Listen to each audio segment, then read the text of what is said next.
त्यहाँ त्यो प्रब्लम चाहिँ कुनबाट आएको हो पहिला प्रब्लम बुझ्नुहोस् हैन। त्यसपछि प्रब्लम चाहिँ कहाँ एराइज भएको छ, के कारणले एराइज भइरहेको छ, टेक्निकली कहाँ त्यहाँ मिस्टेकहरू गरिरहेको देखिन्छ भन्ने कुराहरू तपाईँले राम्रोसँग चाहिँ त्यो हेर्नुहोस्। त्यो हेरिसकेपछि अनि तपाईँले के पोइन्ट आउट गर्नुहोस् भने कुनै पनि त्यहाँ जुन स्टेक होल्डरहरू छ तिनीहरूले चाहिँ कुन पर्सनले चाहिँ कहाँ के कुराहरू गर्नुपर्ने के गरिरहेको छैन।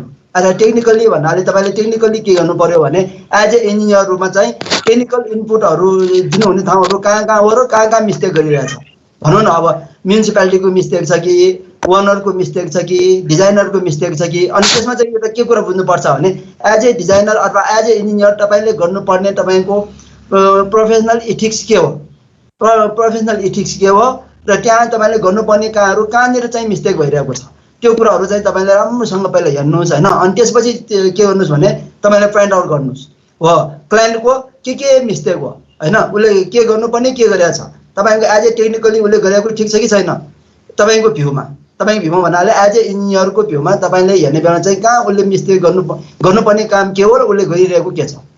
अनि त्यस्तै गरेर अब म्युनिसिपालिटी भन्यो भने म्युनिसिपालिटीको मेन फङ्सन के हो, म्युनिसिपालिटी के गर्छ, म्युनिसिपालिटीले चाहिँ के गर्नुपर्ने हो, उसले जस्तै भनौँ न म ड्रेन्सहरू एप्रुभ गर्नुपर्ने हो भने ड्रेन्सहरू एप्रुभ गर्ने बेलामा के कुराहरू हेर्नुपर्छ उसले भनौँ न। अब त्यहाँ चाहिँ बायोलजहरू फलो गरेको छ कि छैन, राइट अफ वेहरू फलो गरेको छ कि छैन, अनि त्यस्तै गरेर फारलाई उसले हेरेको छ कि छैन, त्यस्तै गरेर उसले स्ट्रक्चरली चाहिँ उसले चेक गरेको छ कि छैन, त्यसै गरेर सोइल टाइपहरू राम्रोसँग चेक गरेको छ कि छैन, त्यो कुराहरू म्युनिसिपालिटीकोमा हुन्छ हैन। अनि कहिलेकाहीँ चाहिँ कस्तो हुन्छ भन्नाले चाहिँ ओनरहरू भने कस्तो हुन्छ भने डिजाइनरलाई चाहिँ इन्फोर्स गर्ने खालको हुन्छ हैन। मैले भनेको मलाई यस्तै डिजाइन गरिदिनुहोस्, तपाईँले भने पनि हुँदैन मलाई यस्तै खालको डिजाइन गर्नुहोस् भन्ने खालको ओनरहरू पनि हुन्छ। उनीहरूले सुरुमा आइडिया देखाएको छैन सर। हजुर स्लाइड देखाएको छैन सर।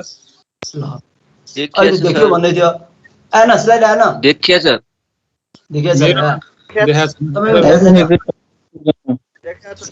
होइन देखिया छ।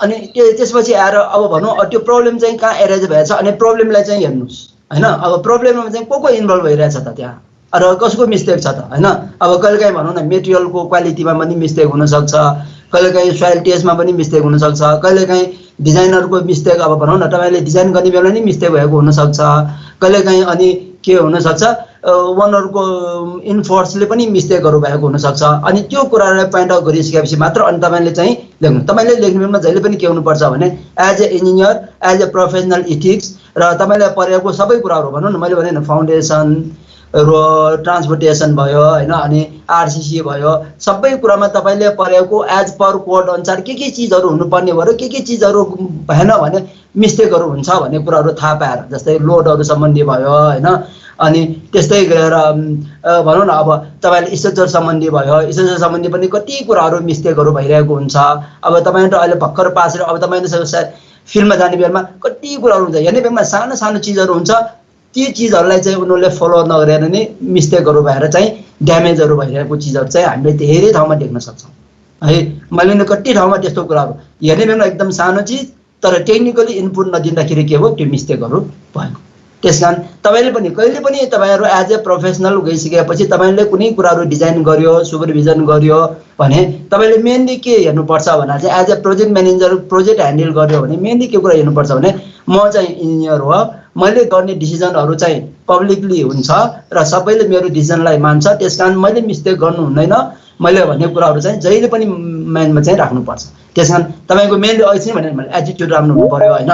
कुनै पनि कामलाई मेरो काम भन्ने सम्झिने जहिले पनि मैले मिस्टेक गर्नु हुँदैन, मैले टेक्निकली इनपुटहरू दिनुपर्छ, जुन चाहिँ कुरा पनि मैले टेक्निकल इनपुट दिनुपर्छ।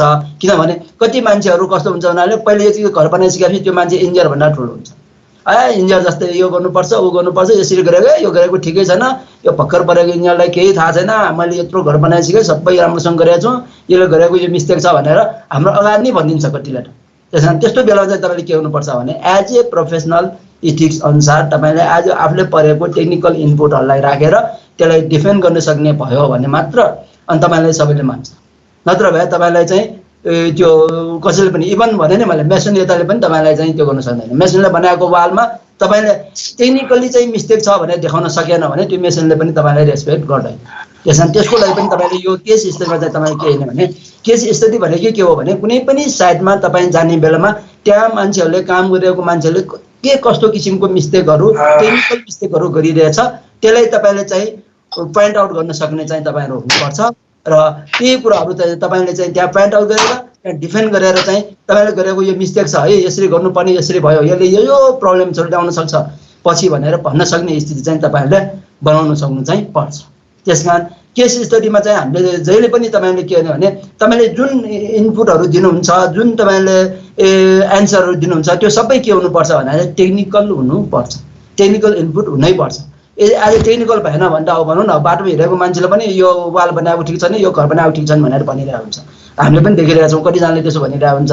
मैले भने यो त घर बनाइसकेपछि त्यसलाई सबै कुरा थाहा पाए जस्तो हुन्छ, तर त्यसलाई थाहा पाएको भनेको त्यो जस्ट के भने कपी आउट मात्र हो, कपी गरेको मात्र हुन्छ।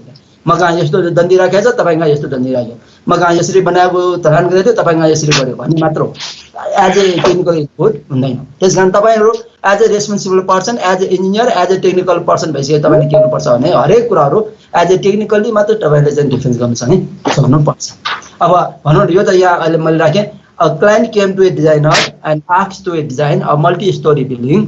The soil type of the proposed site was found not suitable for that type structure. The designer hesitated to design the building. The client said that he actually was not going to build that structure. He wanted to collect money from outside sources, showing that design as a proposal for his venture and wanted to utilize that money in other business.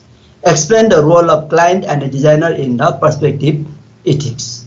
है अब यसो भएपछि यहाँ चाहिँ के भयो भने mainly त अब यहाँ client came to designer ask to design multi storey building भन्ने। अब यहाँ सबभन्दा पहिला के बुझ्नु पर्यो multi storey building what is multi storey building होइन।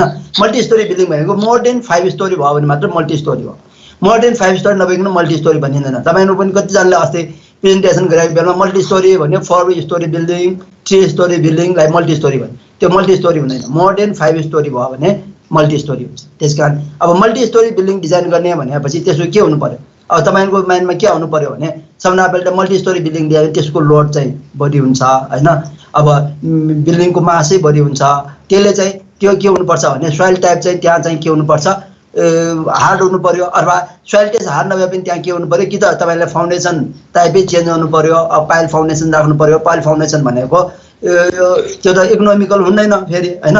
त्यस कारण अब मल्टी स्टोरी बिल्डिङ भनेर चाहिँ तपाईँले त्यसको चाहिँ मास धेरै हुन्छ र त्यसको लोड धेरै हुन्छ भनेर सोध्नु पर्यो एज ए डिजाइनर होइन। अनि त्यहाँ के भने त soil type is found not suitable for that type of structure भनेपछि मल्टी स्टोरी बिल्डिङलाई त्यो सोइल टाइप चाहिँ के त सुटेबल छैन भनेपछि त्यहाँ सोइल बियरिङ क्यापेसिटी चाहिँ धेरै लो छ भन्ने कुराहरू देखियो होइन। सोइल बियरिङ क्यापेसिटी धेरै लो छ जहाँ चाहिँ मल्टी स्टोरी बिल्डिङ बनाउन सकिँदैन।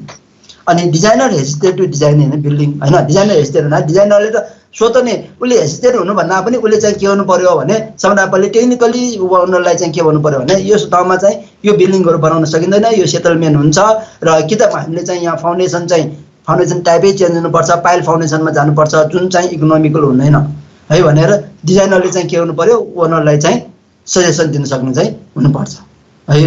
अनि अर्को आएर client revealed his or her intention at that he actually is not going to build that structure, but he wanted to collect funds from outside sources on behalf of that design. He wanted to utilize the money in other business. अब उसले त्यस्तो गर्ने हो भने तपाईँले time loss किन गर्ने, त्यो त टेक्निकली त तपाईँको टाइम लस हुने भयो। तपाईँले अब डिजाइन गर्यो सबै गर्यो उसले त बिल्डिङै बनाउँदैन, तपाईँले बनाएको बिल्डिङ चाहिँ म्युनिसिपालिटीमा उसले पास गर्छ, पास गरिसकेपछि उसले त्यसलाई ब्याङ्कमा राख्छ पैसा लिन्छ, उसले बिजनेस अर्कै गर्छ होइन।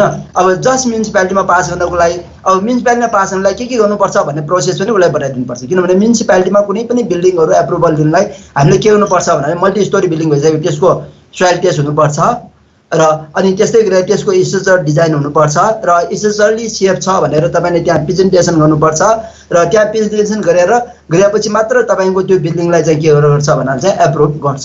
त्यस कारण त्यसको लागि लाग्ने एक्सपेन्सहरू पनि के गर्नुपर्छ भने ओनरले चाहिँ के गर्नुपर्ने हुन्छ दिनुपर्ने चाहिँ हुन्छ। त्यस कारण as a designer is suppose to design the project visiting the site. अब त्यो जहाँ पनि तपाईँले के गर्नु पर्यो भने तपाईँले डिजाइन गर्ने बेलामा तपाईँ के गर्नु पर्यो साइटमा गएर चाहिँ हेर्नुपर्ने चाहिँ हुन्छ त्यसकारण a designer is supposed to design a project. Visiting the site, he should look for all the things that are readily apparent on the site that is likely to affect the design. Besides this, a designer is also needed to ascertain the nature and load bearing capacity of the soil underneath ground level. In this case given, it is clearly specified that the type of soil is not suitable for that type of building.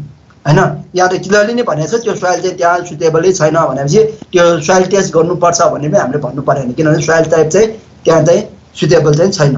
Client's intention is that regard does not matter for an engineer as a professional designer, whether a client is going to build that structure or not. A designer's main duty is to prepare a design for a project created by a client that is technically feasible to erect on the ground.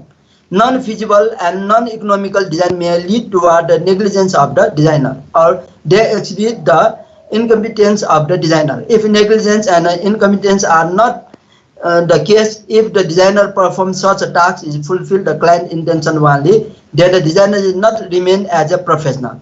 His behavior became unethical and immoral. Professional committing such an unethical and immoral act are subjected to a disciplinary action, and if not institutionally, but by the public, and their public image will become very low. हैन, त्यसकारण त्यस्तो हुने भएको हुनाले हामीले as a professionally चाहिँ त्यस्तो कामहरू हामीले गर्नु हुँदैन, कारण यो त एथिक्स अनुसार पनि भएन, यो त मोरल अनुसार पनि भएन हो. त्यस्तो कामहरू आउँछ, हामीलाई भन्न आउँछ, कतिजनाले भन्न आउँछ. मैले तपाईँलाई पहिले इक्जाम्पल पनि दिएको थिएँ, मलाई नै एकजना भन्ने आएको थियो, मलाई मेरो एउटा ल्यान्ड छ, त्यहाँ चाहिँ के गर्यो भने म घर चाहिँ बनाउने होइन, तपाईँलाई घर छ भनेर मलाई भ्यालुएसन गरिदिनुहोस्, म तपाईँलाई 50,000 भन्दा बढी पैसा दिन्छु भनेर आयो. अब त्यहाँ घर छैन, मैले घर छ भनेर चाहिँ मैले भ्यालुएसन गरेर चाहिँ उसलाई दिनु पर्यो. अनि त्यसो भनेपछि के, अब त्यहाँ घरै छैन, मैले भ्यालुएसन गर्दाखेरि घर छ भनेर भ्यालुएसन गर्न मिल्छ? एज ए एथिक्स हामीले गर्नु त्यस्तो गर्न मिल्छ? वा उसले मलाई 50,000 रुपियाँ दिन्छु भन्छ, मैले 50,000 रुपियाँ लिएर त्यस्तो काम गर्न मिल्छ र? मिल्दैन, किनभने मेरो एथिक्स र मोरलले मलाई दिँदैन. त्यसकारण हामीले चाहिँ त्यस्तो कामहरू चाहिँ अब ओनरहरू त अब इन्जिनियरको साइन चाहियो, इन्जिनियरलाई साइन गरिसकेपछि भइहाल्छ नि भन्ने हिसाबले उनीहरूले त्यस्तो कामहरू तपाईँलाई चाहिँ धेरै भनौँ न अब पैसाहरू दिने त्यस्तो लोभ देखाएर पनि कामहरू गराउन खोज्छ. त्यसको बेला चाहिँ हामीले के सोच्नुपर्छ भने एज ए इन्जिनियर म चाहिँ एउटा इन्जिनियर हो, मैले एथिकली प्रोफेसनली एज मेरो मोरल अनुसार पनि मैले यस्तो कामहरू गर्नु हुँदैन भन्ने कुराहरू हामीले बुझ्ने मात्र होइन कि ओनरलाई अथवा जुन क्लाइन्टहरूलाई पनि हामीले चाहिँ भन्नुपर्ने चाहिँ हुन्छ हो, हामीले जेसो काम गर्नु हुँदैन, किनभने एज ए इन्जिनियर मैले गर्न सकिँदैन भने है. अनि it is also noted that here the designer's duty does not end when he has completed his design. A designer is under continuing duty to check that his design will work in the practice and to correct any errors that emerge during the implementation of the design. In this case, given the early stage of starting design work, it has already been known that soil type is unsuitable. Thus, based on the above discussion, designer I will not be involved in the designing that structure. हैन, त्यसकारण यस्तो कुरामा चाहिँ तपाईले चाहिँ clearly के भन्नु पर्छ भने यदि तपाई घर बनाउने पनि हैन, तपाईको सोइल सुटेबल पनि छैन, तपाई मल्टी स्टोरी बिल्डिङ भनिरहनु भएको छ भनेपछि त्यस्तो हो भने एज ए इन्जिनियर मेरो इथिक्स अथवा मोरलले चाहिँ यो घर डिजाइन गर्न चाहिँ मलाई दिँदैन, किन डिजाइन गर्ने भनेको तपाईले गरेको डिजाइन इम्प्लिमेन्ट हुनुपर्छ अनि मात्र तपाईलाई चाहिँ यो त सेटिस्फ्याक्सन हुन्छ र एज ए इन्जिनियर तपाईलाई चाहिँ पब्लिकले चाहिँ हेर्छ हो, तपाईले बनाएको बिल्डिङ हेरेर नि तपाईले अर्को काममा आउने हो. त्यसकारण तपाईले एज ए इन्जिनियर तपाईले गरेको डिजाइन चाहिँ तपाईले त्यसो यस्तो बिल्डिङहरु डिजाइन गर्दै गयो, यो तपाईले बनाएन भने तपाईले डिजाइन गरेको अरु त्यो गरेको तपाईको के हुन्छ र केही पनि हुँदैन. खै इन्जिनियरले डिजाइन गरेको भन्छ यो त पनि बिल्डिङ अहिलेसम्म कोही पनि छैन भने जस्तो हुन्छ. त्यसकारण त्यस्तो कामहरु चाहिँ हामीले सबैबाट चाहिँ गर्नु हुँदैन. वनलाई तपाईले राम्रोसँग चाहिँ त्यसलाई के हुनुपर्छ भने एथिकली मोरली मैले यस्तो कामहरु गर्न सकिँदैन भनेर तपाईलाई चाहिँ उलाई बुझाउनु चाहिँ पर्छ है. ल यसमा के छ भन्नुस् न तपाईहरु, यो बाहेक के छ सर? अरु केही एक्सन लिन सकिन्थ्यो कि? अब ओनरलाई केही एक्सन लिन हुन्छ कि हुन्न होला सर? अब अलि ओनरलाई एक्सन लिन के हुन्छ भने तपाईले डिजाइन नगरेसम्म ओनरलाई तपाईले एक्सन लिनु हुँदैन. किन पछि के हुन्छ भने यदि तपाईले डिजाइन गर्दियो र उले त्यहाँबाट पैसा निकालेको भए ओनरले चाहिँ के गर्छ भने ओनरलाई चाहिँ एक्सन लिन सकिन्छ हैन. डिजाइन इम्प्लिमेन्ट नगरेको भए उले पहिल्यै भनिसकेको भएर तपाईले कामै गरेन भने त सकिहाल्यो नि. अब होला कोहीले गरिदिएला ल अब तपाईँ बनाउनुहोस् नबनाउनुहोस् मलाई मतलब छैन म गरिदिन्छु भनेर गरिदिएला त्यसो चाहिँ एज ए इन्जिनियर इथिक्स अनुसार चाहिँ हामीले गर्नु चाहिँ हुँदैन हामीले एक्सन लिन चाहिँ सकिँदैन किनभने ऊ त के हो भने ओनर त अब भनौँ न अब तपाईँ कति ओनरहरू छ त्यस्तो डिजाइन गरायो पछि घरै बनाउँदैन अब बनाउँछु भनेर गर्नेहरूले त बनाउँदैन अब यसले त क्लियरली भनेको छैन होइन म चाहिँ यो पैसाले म अर्को बिजनेस गर्छु भनेको छ नि तर अब त्यो पैसाले अर्को बिजनेस गर्ने भने थाहा पाउँदै तपाईँले गर्ने एफोर्ट्सहरू त त्यसै गर्ने त्यसमा होइन तपाईँ एज ए डिजाइनर तपाईँले डिजाइन गरेको चिजहरू त उसले त तपाईँको भ्यालु नै भएन नि त्यहाँ किनभने तपाईँले डिजाइन गरिदियो उसले घरै बनाएन नक्सा पास गर्यो पैसा लियो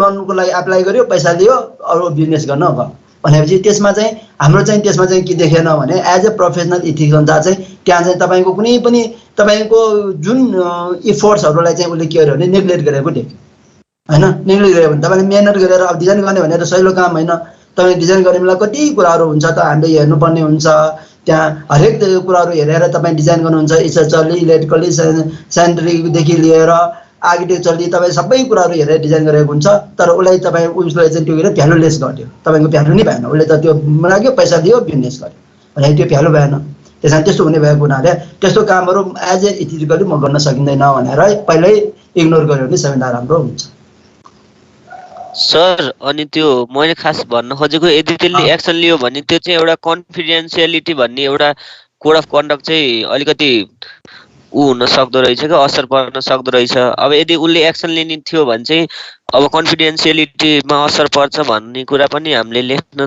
थप्न सकिन्छ सकिन्न सर जस्तै हामीले कुनै पनि कस्टमरको कुराहरू चाहिँ हामीले अब इन्फर्मेसनहरू चाहिँ त्यत्तिकै भनौँ न बाहिर खुलाइदिनु हुन्न भन्ने कुरा क्या त्यो कुरो कस्तो हुन्छ भने अब तपाईँले भनौँ न यो क्लाइन्टको तपाईँले डिजाइन गरिदियो सपोज तपाईँले डिजाइन गरिदियो डिजाइन गरेर उसले घर बनाएन अब घर बनाएन भने यो त कुरा के हुन्छ भने उसले पहिल्यै भनिसकेको हुनाले यसलाई चाहिँ तपाईँलाई डाइरेक्टली कहिलेकाहीँ कस्तो हुन्छ भने अब तपाईँले डिजाइन गरिदियो उसले घर बनाएन त्यो गर्यो तपाईँसँग उसको कन्ट्याक्ट पनि हुँदैन पछि सक्यो होइन ऊ कहाँ गयो तपाईँ कहाँ गयो हुन्छ त्यो हुन्छ तर उसले चाहिँ के गर्छ भन्नाले चाहिँ त्यसरी डिजाइन गरेको चिजहरू तपाईँको इफोर्ट्सहरूलाई चाहिँ उसले चाहिँ के गर्यो भने तपाईँलाई रेस्पेक्ट नगरेको जस्तो भयो के त्यो अब उसलाई अब कन्फिडेन्सली भन्नाले तपाईँको दुईजनाको बिचमा क्लाइन्ट र इन्जिनियरको बिचमा मात्र कुराहरू भयो गरिदियो होइन अब नबनाउनु भए ठिकै छ नि तपाईँ नबनाउनुहोस् नि त म डिजाइन गरिदिन्छु नि मेरो डिजाइन गरेको पैसा ल्याउनु भनेर गर्नेहरू हुन्छ त्यो नगर्ने होइन गर्छ क्लाइन्टहरू कतिले गरेर गइरहेको छ इभन बनाउँछु भनेर नि डिजाइन गरेर लिएर गएर पनि नबनाएकोहरू पनि छ त्यो छ त्यस कारण हामीले क्लाइन्टलाई के भन्छ भने किन ऊ ओनर हो उसले अब मेरो कहिलेकाहीँ के भनिन्छ भने मेरो पैसै छैन ल अब मैले बनाउँछु भनेको मेरो पैसा लस भयो यता भयो उता भयो भनेर नबनाउनु पनि सक्छ अब मेरो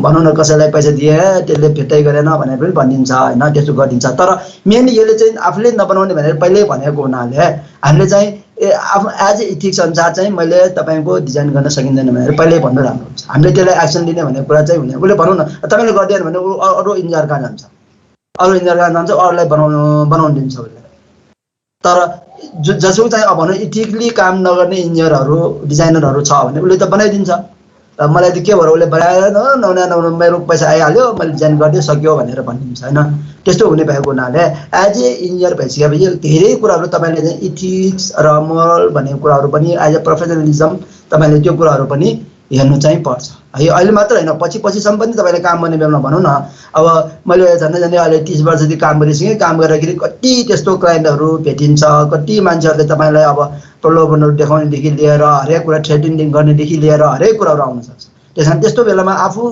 टेक्निकली साउन्ड भएन टेक्निकली आफूले डिफेन्ड गर्न सकेन भने त्यस्तो बेलामा प्रब्लम पर्न चाहिँ सक्छ है त्यस कारण सकभर चाहिँ यस्तो काममा चाहिँ हामीले चाहिँ के नभने एज एथिकली कामै नगर्नु नै राम्रो हुन्छ सर हजुर भन्नुहोस् सर यहाँनेरि the propose site was founded the soil type of propose site was founded not suitable for that structure अनि डिजाइनर डिजाइन द बिल्डिङ भनेको नि यो केसमा अब सोइलको कारणले डिजाइनरले गर्दिन भनौँ त तर त्यो सोइलको लागि पनि कसरी बिल्डिङ बनाउन सकिन्छ त म्याट फाउन्डेसन हाल्न सकिन्छ कि पाइल फाउन्डेसन हाल्न सकिन्छ त्यसरी हामीले डिजाइन गर्न सकिँदैन सकिन्छ तर त्यो चाहिँ के भने इकोनोमिकल हुँदैन नि त तपाईँले अब डिजाइन गर्न भनौँ न अब सोइल टाइपमा अब पाइल भन्ने यो काठमाडौँमा हामीले अपार्टमेन्ट बिल्डिङ बनाउनै हुँदैन भन्थ्यो कि पहिला हामीलाई बनाउने बेलामा मैले पुल्चोक क्याम्पसमा पढ्दाखेरि त्यसो भन्थ्यो त्यहाँ स्ट्रक्चर इन्जिनियरहरूले भन्नुहुन्थ्यो अहिले त माधम अपार्टमेन्ट बिल्डिङहरू त्यत्रो बनिरहेछ नि त किनभने अहिले चाहिँ के गर्यो भने अहिले सबै पाइल फाउन्डेसनहरू युज गर्यो।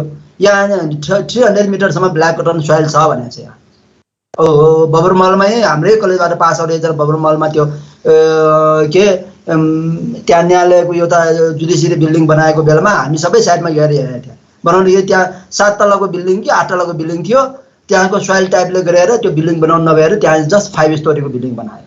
अनि त्यो सोइल चाहिँ के छ भने त्यहाँ सोइल टेस्ट गर्दाखेरि 300 मिटरसम्म ब्ल्याक कटन सोइल छ भनेर थाहा पाएको थियो।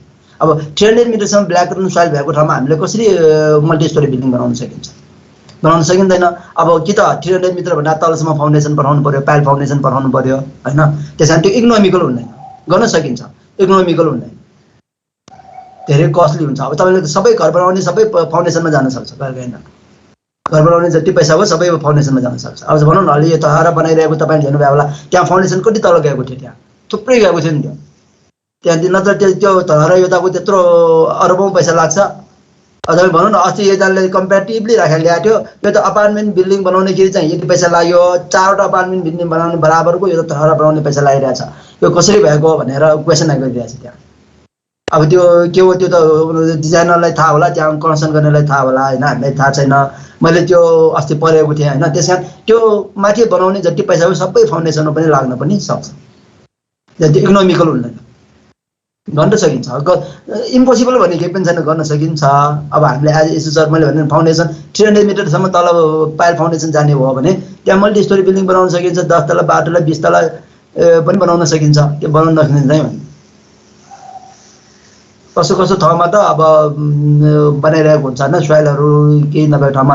अब भनौँ न यो समुद्रभित्र त अब घरहरू बनाउन थाल्छ आजकल भने त्यो बनाउन नसकिँदैन, बनाउन सकिन्छ तर इकोनोमिकल हुँदैन है। अनि अरू सर हजुरले त्यो धेरै केस स्टडीहरू क्लासमा नि अलिअलि डिस्कसन त गर्नुभएको छ। त्यो अस्ति एसेसमेन्टको क्वेसनलाई नि पहिले प्रायोरिटी दिएर यसो भन्दैन त्यसको बारेमा सर? अस्ति एसेसमेन्टको थियो नि क्वेसन, सरको त भूकम्प एसेसमेन्टमा हजुरले दिनुभएको थियो नि सर केस स्टडी एसेसमेन्टमा? हजुर भन्नाले अरूको यहाँ हल्का डिस्कसन भइसक्यो त्यसको पनि यो होइन पक्का है, अर्को पनि छ यहाँ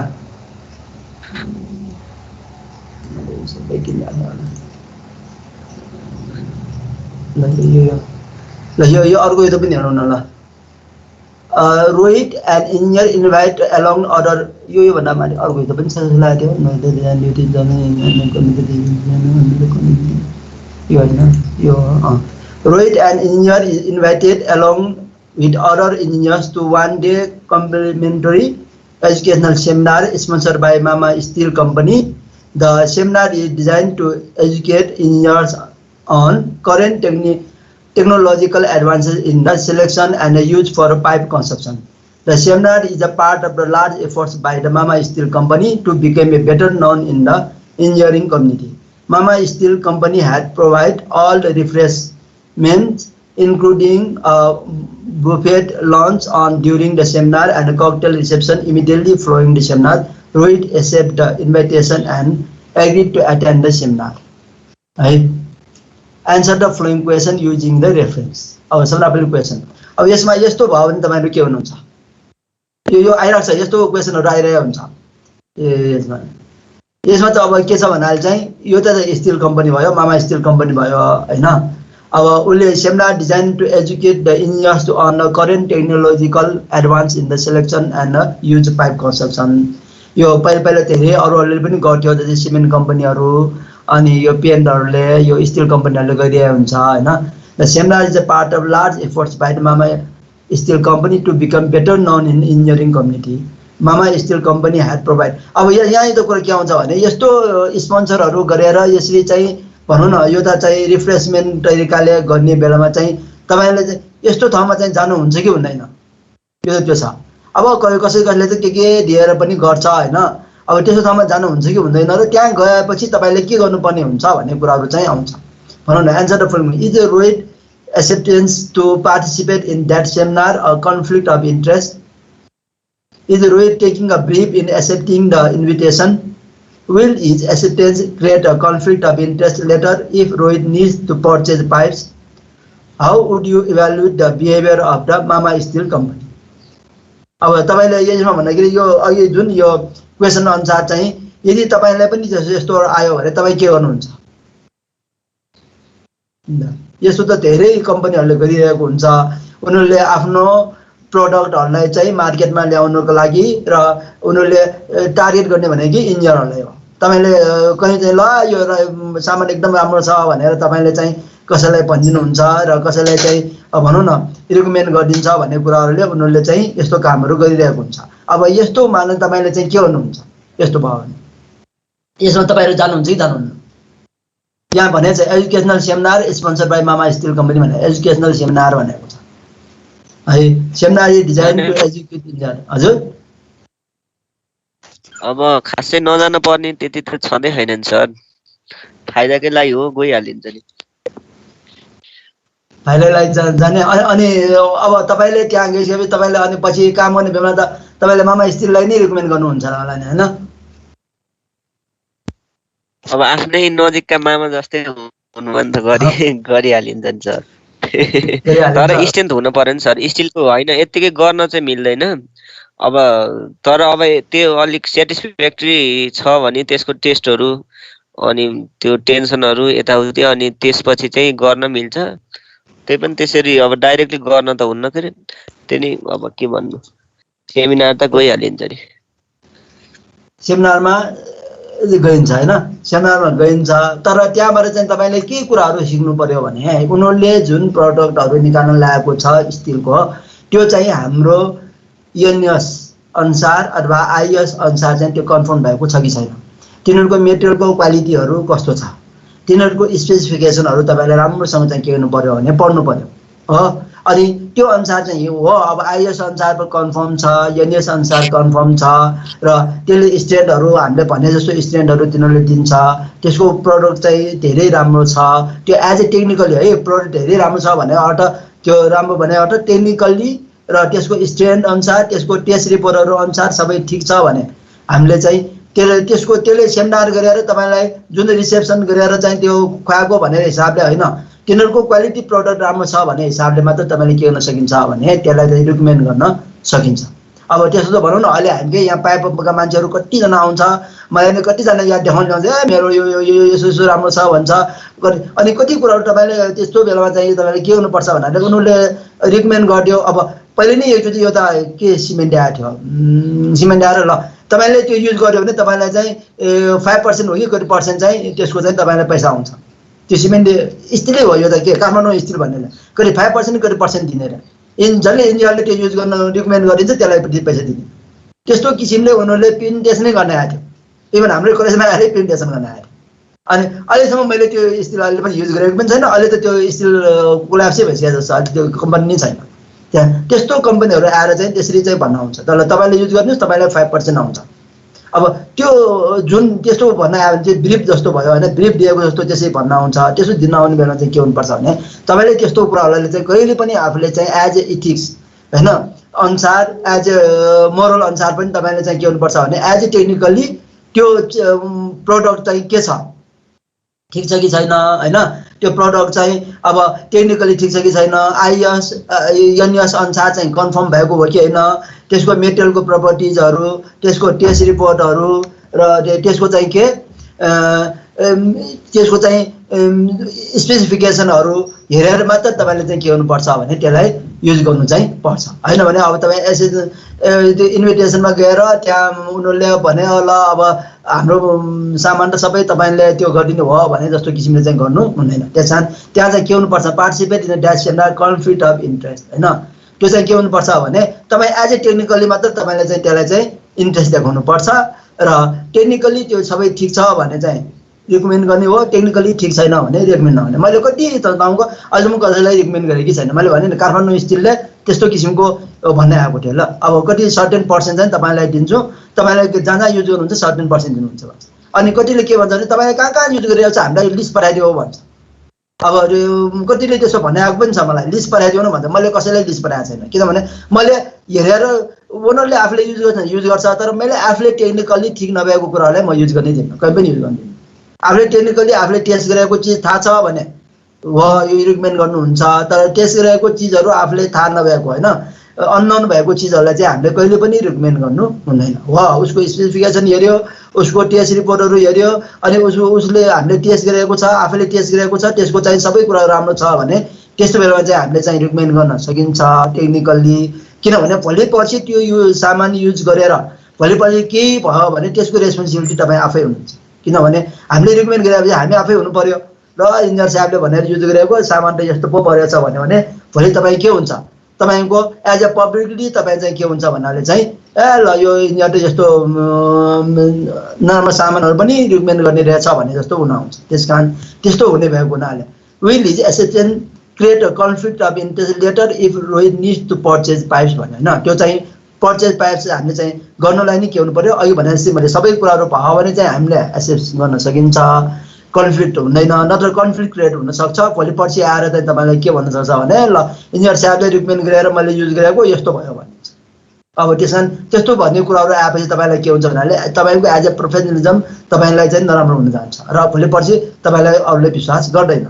यसले चाहिँ अनि how do evaluate the behaviour of the Mama still company. अब मामा स्टिल कम्पनीले हो भने टेक्निकल्ली सबै प्रेजेन्टेसन मात्र गरेको भए ठिकै छ नि, टेक्निकल्ली उसको राम्रो छ, हामीले पनि सिक्ने हो, उनीहरूको प्रडक्ट कस्तो किसिमको छ, उनीहरूको स्पेसिफिकेसन कस्तो किसिमको छ, उनीहरूले कसरी युज गर्ने, त्यो सबै कुरा हामी सिक्न त सकिन्छ। एज अ इन्जिनियर भइसकेपछि हामीले जहिले पनि लर्निङ गर्ने हो, हामीले हरेक नयाँ प्रडक्टहरूमा इन्ट्रेस्ट देखाउनुपर्छ र सेमिनारमा पनि जानुपर्छ र सबै कुराहरू सिक्न पनि सकिन्छ। तर उनीहरूले जुन तरिकाले गर्यो नि अब होइन, अब ककटेल पार्टी गर्ने अनि त्यो के लन्च डिनरहरू दिने, त्यो भन्ने कुरा हाम्रोलाई चाहिँ के भने सेकेन्डरी कामहरू हो। त्यो त्यसमा चाहिँ हामीले इन्ट्रेस्ट देखाउनु पाएन, त्यो हामीलाई इन्ट्रेस्टको कुरा भएन। हामीलाई इन्ट्रेस्टको कुरा चाहिँ उसको प्रडक्ट हो, उसको प्रडक्टको स्पेसिफिकेसन हो, उसको प्रडक्टको टेस्ट रिपोर्ट हो र उसको प्रडक्टको क्वालिटी कस्तो किसिमको छ भन्ने कुरा मात्र हामी इन्ट्रेस्ट दिने हो। एज ए इन्जिनियर हामीले युज गर्न सकिन्छ कि सकिँदैन त्यो चाहिँ के हुन्छ भने त्यो जजमेन्ट गर्ने कुराहरू चाहिँ तपाईँमा नै हुन्छ। त्यस कारण कन्फ्लिक्ट अफ इन्ट्रेस्ट तपाईँमा कतिको छ होइन, त्यहाँ अब कन्फ्लिक्ट आउने किसिमको सामानहरू छ, युज गर्ने नहुने सामानहरू छ, अब हामीले उसले ककटेल पार्टी दियो भन्नेमै हामीले युज गर्नुपर्छ भन्ने चाहिँ छैन। त्यसमा चाहिँ एज अ तपाईँको मोरल इथिक्स अनुसार पनि तपाईँले हेर्नु चाहिँ पर्छ। पछि चाहिँ कन्फ्लिक्ट क्रिएट नहुने किसिमले चाहिँ तपाईँले के गर्नुपर्छ भने युज गर्नु दिनु चाहिँ पर्छ। त्यस कारण यो एन्सरहरूमा चाहिँ तपाईँले लेख्ने बेलामा चाहिँ यही कुराहरू है, उसले ककटेल पार्टी दियो त्यो दियो भने त्यो कुरा चाहिँ हाम्रो लागि सेकेन्डरी हो, त्यो हामीलाई इम्पोर्टेन्ट कुरै होइन। हामीलाई इम्पोर्टेन्ट कुरा भनेको उसको प्रडक्ट कस्तो किसिमको छ, उसले कस्तो किसिमको प्रडक्ट गरेको, उसको स्पेसिफिकेसन कस्तो छ, टेस्ट रिपोर्टहरू हाम्रो आइएस एनएस अनुसार चाहिँ कन्फर्म भएको छ कि छैन, त्यसलाई युज गर्यो भने के बेनिफिटहरू हुन्छ, त्यो कहाँ युज गर्न सकिन्छ, टेक्निकल्ली साउन्ड छ कि छैन, त्यो सबै कुराहरू हेर्ने काम मात्र हाम्रो हुन्छ है। त्यस कारण यस्तो बेलामा चाहिँ कहिले पनि त्यस्तो इन्ट्रेस्टहरू लिएर अब हुन्छ नि, तपाईँलाई घरमै आएर तपाईँलाई भेट्न आउनु पनि बेर हुँदैन, त्यस कारण भेट्नै आएर तपाईँलाई यस्तो चिजहरू चाहिँ दिन चाहिँ सक्छ। त्यस कारण त्यस्तोमा चाहिँ कहिले पनि चाहिँ तपाईँले इन्ट्रेस्ट नदेखाउने है। हुन्छ, गर्न सकिन्छ। यस्तो क्वेसन आयो भने मेनली तपाईँले भने नि मैले तपाईँले जुन अहिले इन्जिनियरिङ प्रोफेसनल प्र्याक्टिस परेको छ, यसभित्र तपाईँले परेका चिजहरू जति पनि छ त्यो कुराहरूलाई चाहिँ तपाईँलाई सम्झेर भने यो त मेन त यसमा चाहिँ एटिच्युड नै हो। अब तपाईँले अघि भने ल यसले मलाई यति पैसा दिन्छु भने म त गरिहाल्छु नि भनेर त्यसमा लाग्यो भने तपाईँहरू अब किनभने तपाईँ अहिले इन्जिनियर भइसकेपछि अहिले 2 दिनको लागि इन्जिनियर होइन नि त, तपाईँ त अब लाइफभरिको लागि इन्जिनियर हो। तपाईँ अझ भनौँ न तपाईँको लाइफ पछि पनि तपाईँले बनाएर गएको चिजहरू चाहिँ तपाईँको लागि चाहिँ के हुनसक्छ, ल फलाना इन्जिनियरले बनाएको भनेर हाम्रो भनौँ न अब हामी पछिसम्म पनि मान्छेहरूले चाहिँ चिनिरहेको हुन्छ। तपाईँले गर्ने कामहरू भनेको त्यो यो त्यस्तो किसिमको काम हो। त्यो भनौँ न अरू जस्तो अब जागिर खायो, जागिर छोडेपछि तपाईँ गएको भने होइन, तपाईँले गरेका कामहरू भनेको पछिसम्म पनि सम्झिरहेको हुन्छ। भनौँ न अब मैले त कुनै एउटा त्यस्तो काम गरेँ भने मलाई सम्झिने भनेको पछि भनौँ न 100 वर्षमा पनि सम्झिने किसिमको कामहरू पनि तपाईँले गरेको चाहिँ हुन्छ। भनौँ अहिले धरारा बनाउनमा इन्भल्भ भएका इन्जिनियरहरू भयो, काष्ठमण्डप बनाउनमा इन्भल्भ भएका इन्जिनियरहरू भयो, त्यस्तै कामहरू गरेको छ भने त्यो त के तपाईँको 200-300 वर्षपछि पनि यो फलानु भूकम्प गएको बेलामा फलानु इन्जिनियरले बनाएको डिजाइन गरेको भनेर सम्झिरहेको छ। त्यस कारण त्यस्तो कामहरू गर्ने भएको हुनाले हामीले यस्तो सानो तिनो काममा कहिले पनि अल्झिनु चाहिँ हुँदैन है। गर्नुपर्छ, त्यस्तो कामहरू गर्नुपर्छ तपाईँ, किनभने आफ्नो नाउँको लागि तपाईँको त्यहाँ शिलापत्रमा नाउँहरू भइरहेको हुन्छ, त्यहाँ राखिरहेको हुन्छ। ल भोलि पर्सि अब भनौँ न तपाईँको नाति पनाति सबैले हेर्छ त्यो, ओहो ल मेरो ग्रान्डफादरले डिजाइन गरेको यो भन्ने जस्तो हुन्छ। सर केपी ओलीले बनाएको भन्छन् नि। कहाँ केपी ओलीले बनाएको भन्छ? त्यो केपी ओली भनेको त्यति बेला प्रधानमन्त्री मात्र हो, उसले बनाएको हो र त्यहाँ डिजाइन गरेको नवनिता मनोहर राज भन्दा के भने हुन्छ त्यो त पोलिटिकल भन्दा त्यो हुँदैन नि, त्यसो कहाँ त्यस्तो हुन्छ? त्यसो कहिले पनि हुँदैन। त्यहाँ तपाईँले मैले भने मैले पनि अब मन्दिरहरू त्यसै डिजाइन गरेको छु होइन, जुनमा अब मजाले त्यहाँ चाहिँ तामापत्रमा चाहिँ नाउँहरू लेखेर फलानु इन्जिनियर फलानु त्यो भनेर राखिरहेको हुन्छ क्या। अनि त्यो कुराहरू भनेको तपाईँलाई पछिसम्म पनि हुन्छ। त्यो भनेको के हो भने एज ए इन्जिनियर तपाईँ इन्जिनियर भएकोले त्यो काम गर्न पाएको हो नि त। तपाईँ अब एकाउन्ट पढ्न गएको भए के तपाईँले त्यो काम गर्न पाउँछ र? पाउँदैन। त्यस कारण त्यस्तो हुने भएको हुनाले त्यस्तो चाहिँ हुँदैन क्या। तपाईँहरूले गर्ने कामहरूमा चाहिँ जहिले पनि के हुन्छ भने पछिसम्मलाई हुने किसिमको कामहरू गर्ने हो। एज ए इन्जिनियर मैले तपाईँ मेन एटिच्युड राम्रो हुनु पर्यो, काम गर्ने इन्ट्रेस्ट हुनु पर्यो र काम हुँदाखेरि टेक्निकल इनपुट दिन सक्ने हुनु पर्यो। कति कुराहरू थाहा हुँदैन, नयाँ नयाँमा धेरै कुराहरू हामीलाई थाहा नै हुँदैन। अब काम गर्दाखेरि तपाईँले हेर्नुहुन्छ मैले त के पनि थाहा छैन भने जस्तो हुन्छ कहिले हुन्छ त्यो। अब अरे काम सिक्दै सिक्दै सिक्दै सिक्दै सिक्दै गइसकेपछि हरेक कुराहरूको नलेजहरू चाहिँ बिस्तारै आउँछ अनि आफू चाहिँ अनि हुन्छ कहिले पनि परिपूर्ति त हुँदैन होइन। हामी जहिले पनि सिकिरहने नै हो। अब मैले पनि कति ठाउँमा अहिले बनाइरहेको म हेरिरहन्छु, अहिले पनि म हेरिरहन्छु। कति ठाउँको फोटो खिचाएर ल्याएर हेर्छु, फोटो हेर्छु, त्यहाँबाट के कुराहरू कसो किन यस्तो किसिमको गर्यो भन्ने कुराहरू हामीले चाहिँ जहिले पनि क्वेसनहरू चाहिँ आइरहेको छ। उनीहरूले किन यस्तो गर्यो? अब मैले काष्ठ मण्डप बनाएको मैले कति फोटो खिचाएर ल्याएर हेरेको छु कि उनीहरूले जोइन्टहरू कसरी राख्यो, लोडहरू कसरी पठाएको छ, त्यहाँ ठुल्ठुलो त्योमा चाहिँ स्ट्रेन्थनिङहरू कसरी गरेको छ, त्यस्तो कुराहरू भनेको के हुन्छ भन्दा चाहिँ तपाईँले धेरैचोटि हेर्न पाउँदैन त्यस्तो कुराहरू। कि त काष्ठ मण्डप भने जस्तो मन्दिरहरू यहाँ कतिवटा छ, एउटा पनि छैन, एउटै हो काष्ठ मण्डप होइन। त्यस कारण त्यस्तो भएको हुनाले त्यस्तो कुराहरू हेर्नुपर्छ। हामीले पनि त्यस्तो कुराहरू सिक्ने नै हो जहिले पनि। अब यहाँ त हेर्नुहोस् अर्को, read the carefully answer the question analytically. Galaxy Enterprises is a giant supplier of construction material. G invited about 150 engineers and architects for a dinner at Hotel Yakanieti to promote recently introduced anti-termite product in Nepalese market. Mr. CK is a consulting engineer who has been assigned to write specification for National Theatre Building project. Consulting engineer Mr. CK liked the new product introduced by GE and is about to incorporate its future in specification. Executive Director of the GE, Mr. Yax, invited Mr. CK for a dinner in his house. Mr. Yax and Mr. CK were school friends. Should Mr. CK attend the dinner at a Hotel Yakanieti? And should Mr. CK attend the dinner in his house? अब तपाईले पनि यसो त धेरै आउँछ हैन, त्यसो भने तपाई के गर्नुहुन्छ? यो गर्नुहुन्छ कि हुँदैन? ल यो कुरा गर्नुहुन्छ कि हुँदैन? डिनर त गर्न भइहाल्छ सर, अब बाँकी काम चाहिँ विचार गर्नुपर्छ सर। बाँकी काम भन्नाले उसको प्रोडक्ट रिकमेन्ड गर्ने कि नगर्ने भन्ने कुरा चाहिँ अब consulting who has been assigned to write specification भने अब तपाईलाई स्पेसिफिकेसन लेख्न आयो भने तपाई के कुराहरु हेर्नुहुन्छ? के कुराहरु हेर्नुहुन्छ? तपाईलाई कुनै पनि मेटेरियलको स्पेसिफिकेसन लेख्नु पर्यो भने है कहिलेकाहीँ कस्तो हुन्छ भने अब तपाईहरु अहिले जहिले पनि शहरमा मात्र काम गर्नु छ भने हैन, तपाईकोले जुम्ला हुम्ला कहाँ गएर काम गर्नुपर्ने हुन्छ। त्यस्तो बेलामा त्यहाँ स्पेसिफिकेसन केही पनि हुँदैन। अनि त्यस्तो बेलामा तपाईले त्यहाँ स्पेसिफिकेसन राइटिङ गर्नु पर्यो भने तपाईले कसरी स्पेसिफिकेसन राइटिङ गर्नुहुन्छ? के कुरा हेर्नुहुन्छ स्पेसिफिकेसन? भन्नु न यसमै भनौं। अब यहाँ चाहिँ के को भनेको छ एन्टी टर्माइट प्रोडक्टको लागि चाहिँ स्पेसिफिकेसन लेख्नलाई चाहिँ सीके चाहिँ कन्सल्टिङ इन्जिनियरलाई दिएछ भने उले स्पेसिफिकेसन लेख्ने बेलामा के कुराहरु हेर्नुपर्छ? सबभन्दा पहिले के हेर्नु पर्यो? त्यो मेटेरियल के हो? मेटेरियलको फिजिकल केमिकल त्यो के प्रपर्टिजहरु हेर्नु पर्यो हो। त्यो एन्टी टर्माइट भनिसकेपछि त्यसमा केमिकल प्रपर्टिजहरु के छ र फिजिकल प्रपर्टिजहरु के छ र अनि त्यसले के कुरामा इफेक्ट गर्छ है।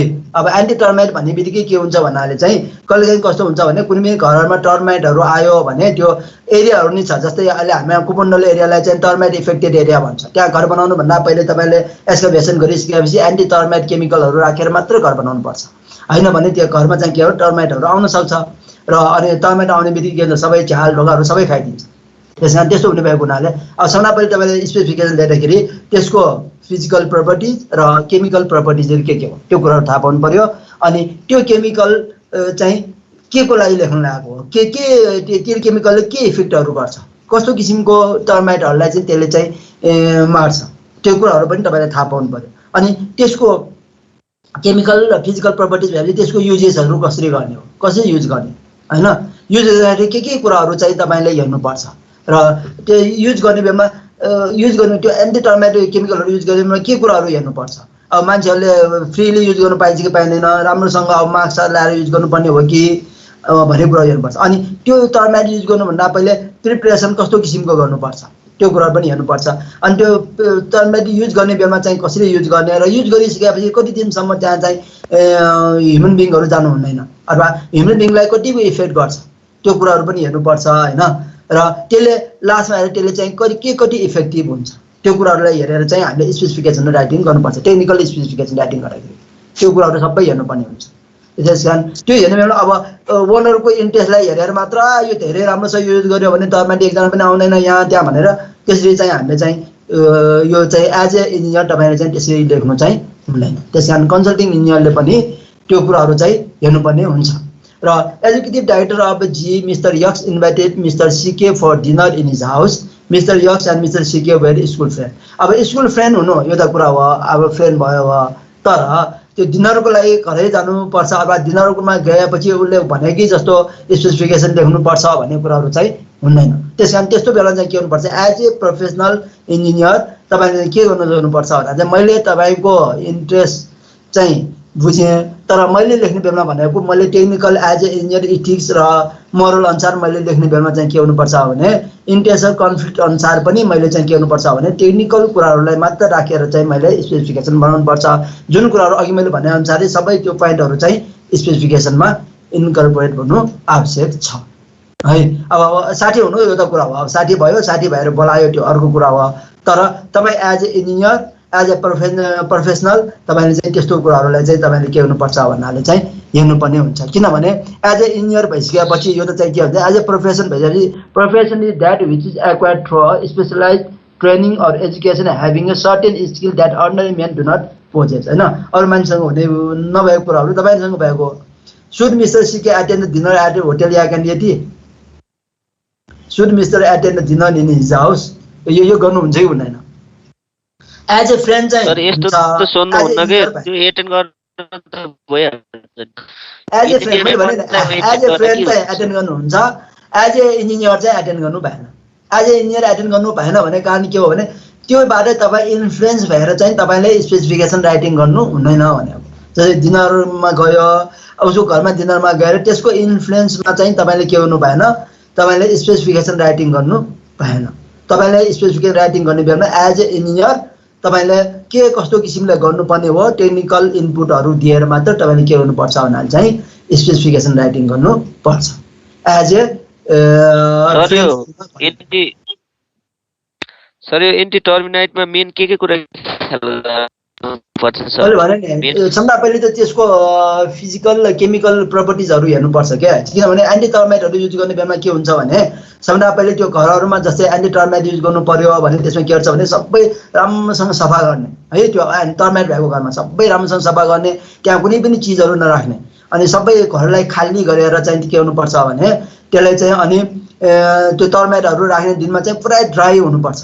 ड्राई भइसकेपछि त्यहाँ चाहिँ टर्माइट चाहिँ स्प्रिङ गर्ने होइन, सबै ठाउँमा टर्माइट स्प्रिङ गरेर त्यो घरलाई बन्द गर्ने, कहीँबाट हावा छिर्ने हुनु हुँदैन। त्यो एयर टाइट हुनुपर्छ, घर पुरै एयर टाइट हुने किसिमले चाहिँ घरलाई चाहिँ पहिल्यै प्रिपरेसन गर्नुपर्छ। अनि एयर टाइट गरिसकेपछि त्यो चाहिँ अब जसले त्यो टर्माइटहरू छर्किने हो त्यो पनि एकदम मास्क सास ल्याएर जानुपर्छ। अनि गएर त्यो पुरै ठाउँमा कहाँ कहाँ छर्क्यो होइन त्यो स्प्रिङ गरिसकेपछि अनि त्यो घरलाई चाहिँ के गर्नुपर्छ भने 1 हप्तासम्म नै त्यसलाई युज गर्नु हुँदैन, अनि मात्र त्यो टर्माइटहरूलाई चाहिँ एफेक्ट गर्छ। मैले गरेको देखेको छु, मेरो साथीको घरमा गर्दाखेरि हामी गएर हेरेको थिएँ, अनि पुरै टर्माइटले झाल ढोका सबै खाइसकेको, पुरै खाइदिन्छ त्यो टर्माइटले त झाल ढोका त ठुलो बनाइदिन्छ। अनि त्यसरी चाहिँ गरिसकेपछि चाहिँ त्यो टर्माइटहरू चाहिँ मर्छ। त्यस कारण घर बनाउनु भन्दा पहिले मैले भने एफेक्टेड एरिया भनेर अहिले कुपुन्डलमा पनि छ, मैले थाहा पाएको चाहिँ कुपुन्डलमा हो, त्यहाँ जग खन्ने बेलामा अब सर्टेन डेपमा जग खनिसकेपछि त्यहाँ पहिले के गर्छ सबै टर्माइट स्प्रिङ एन्टी टर्माइट केमिकलहरू स्प्रिङ गरेर मात्र अनि हामी के गर्छौँ भने फाउन्डेसनहरू राख्छौँ है। त्यस कारण त्यस्तो भएको हुनाले त्यो चाहिँ सेन्सिटिभ हो। अनि आफैले चाहिँ के गर्छ भन्दाखेरि स्पेसिफिकेसन के हुन्छ, अब हामीले स्पेसिफिकेसन टाइपहरू पढेका छौँ होइन, जुन चाहिँ उनीहरूले चाहिँ म्यानुफ्याक्चर स्पेसिफिकेसन भनेर उनीहरूले स्पेसिफिकेसनहरू तयार गरेको चाहिँ हुन्छ। त्यो म्यानुफ्याक्चर यो पनि के हो भने म्यानुफ्याक्चर स्पेसिफिकेसन तयार गर्नलाई चाहिँ यो मिस्टर सिकेलाई चाहिँ दिएको है त्यसले। अब त्यो चाहिँ म्यानुफ्याक्चर स्पेसिफिकेसन तयार गर्ने बेलामा यी कुराहरू सबै हेर्नुपर्छ। अब त्यो त्यसको केमिकल र फिजिकल प्रपर्टिजहरू लियो अनि त्यसपछि त्यसको युजेस र युज गर्नु भन्दा पहिले त्यसलाई के प्रिपरेसनहरू गर्नुपर्छ अनि युज गरिसकेपछि त्यसको कतिको इफेक्ट हुन्छ र कति वर्षसम्म त्यसको चाहिँ वारेन्टीहरू हुने हो त्यो सबै कुराहरू चाहिँ लेखिदिनुपर्छ। अनि साथै चाहिँ त्यो चाहिँ कति टाइमसम्म मात्र युज गर्नुहुने हो त्यसको चाहिँ ड्यु डेटहरू पनि लेखेको चाहिँ हुन्छ है। त्यो कुराहरू लेख्ने बेलामा त्यसलाई के हुनु पर्यो त्यो सम्बन्धी उसले सबै स्टडी गर्नु पर्यो। स्टडी गरेर मात्र अनि उसले लेख्नुपर्ने चाहिँ हुन्छ, किनभने सबैलाई सबै कुरा थाहा हुन्छ भने छैन। अब एन्टी टर्मेटहरू कस्तो किसिमको केमिकल हो, त्यो केमिकलको कस्तो प्रपर्टिजहरू हुन्छ हामीलाई त थाहा छैन। त्यो कुराहरू अब लेख्नु पर्यो भन्दा त्यसले के गर्नु पर्यो, रिसर्च गर्नु पर्यो। त्यसलाई रिसर्च गरेर अब थाहा भयो भने मात्र लेख्नु भयो, थाहा छैन भने अब मलाई आएर एन्टी टर्मेटको स्पेसिफिकेसन लेखिदियो भने मैले लेख्न सकिँदैन नि, किनभने मलाई त्यो सम्बन्धी थाहा नै छैन। के केमिकल हुन्छ, केमिकलले कस्तो इफेक्ट गर्छ भन्ने कुरा त थाहा छैन। अनि मैले लेख्दिनँ भन्छ होइन, मैले लेख्न सक्दैन। अब त्यस्तै थाहा पाएको मान्छेले मात्र लेखिदिनु पर्ने हुन्छ। अब थाहा नपाएको मान्छेले अब उसले भनौँ न अब डिनर खुवायो, अब होटेल या क्यानेडीमा लगेर घरमा बोलाएर डिनर खुवायो भनेर त्यो डिनर खुवाएको इफेक्टमा चाहिँ यो धेरै राम्रो छ, यो युज गर्यो भने एन्टी टर्मेट एक्जन पनि हुँदैन भनेर त्यसरी लेख्नु चाहिँ मिल्दैन। त्यो चाहिँ के हो, as a engineer professional ethics अनुसार चाहिँ गर्न चाहिँ मिल्दैन। सर यो क्वेसनमा नि सर यस क्वेसनमा चाहिँ हामीले टर्माइट्सको प्रोपर्टिजहरू लाइक यस्तो यस्तो खालको प्रोपर्टिज भएको, यस्तो प्रोपर्टिज भएको टर्माइट्स युज गर्ने भन्ने हो कि टर्माइट्सको त्यो ब्रान्डै यो फलानु कम्पनीको अथवा यो युज गर्ने भन्ने हो? त्यही त भने अब टर्माइटको पनि टाइपहरू छ होइन। अब टर्माइटै भनेपछि यहाँ के हुन्छ भन्नाले चाहिँ धेरै काठहरू खाने टर्माइटहरू हुन्छ है अरूभन्दा पनि। अब त्यसो छ भने अब त्यसको लागि चाहिँ त्यसलाई किल गर्ने खालको एन्टी टर्माइट केमिकलहरू के कस्तो किसिमको चाहिन्छ, त्यो केमिकल प्रपर्टिजहरू चाहिन्छ भन्ने कारण त्यही हो कि त्यो केमिकल प्रपर्टिजहरू तपाईँलाई थाहा हुनु पऱ्यो, त्यसले चाहिँ त्यसलाई इफेक्ट गर्छ हो भनेर होइन। अब भनौँ न हामीले चाहिँ ककरोच मात्र मान्यो भने ककरोचलाई इफेक्ट गर्ने खालको के चाहिन्छ। अब जस्तै यहाँले के केमिकलहरू बजारमा किन पाइन्छ नि, यो किरा पनि मान्नुहुन्छ क्या, कतिले त त्यो इफेक्टै गर्दैन क्या। यो त इफेक्ट गर्दैन, अर्कोलाई इफेक्ट गर्दैन। अब यो त छ त्यो ककरोच मान्ने यो त चक पाउँछ क्या, चकले यस्तो मार्किङ गरिदियो भने ककरोचहरू सबै मर्छ, तर त्यो ककरोच मर्छ यो त एन्ड पनि मर्दैन कि फेरि। अब त्यो कसरी बनाइरहेको थाहा छैन, मैले युज गरिरहेको छु होइन। यो त चाहिँ चक जस्तो हुन्छ, चकले यस्तो घेरा लगाइदिइसकेपछि त्यहाँ आउने ककरोचहरू सबै मर्छ तर एन्ड मर्दैन त्यहाँ, अनि फ्लाइ पनि मर्दैन भनेपछि त्यो स्पेसली हजुर लक्ष्मण रेखा भन्ने पद हुन्छ नि होइन सर? त्यो भने त्यसले हेर्न त्यहाँ कमला पनि मर्दैन भने त्यो ककरोच मात्र मर्छ कसरी त्यो?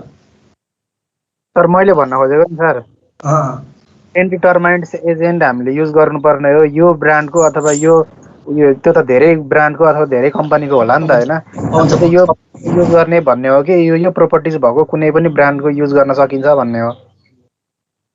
यो प्रपर्टिज भएको भनेर चाहिन्छ होइन। तर कस्तो छ भने अहिले वाटर प्रुफिङहरूले चाहिँ एन्टी टर्माइट्सहरू प्रायः सबैले निकालेको छ, जस्तै डाक्टर फिक्सिट भयो होइन, सिका भयो अनि यमसिल भयो, उनीहरूले निकालेको चाहिँ छ आफ्नो आफ्नो किसिमको।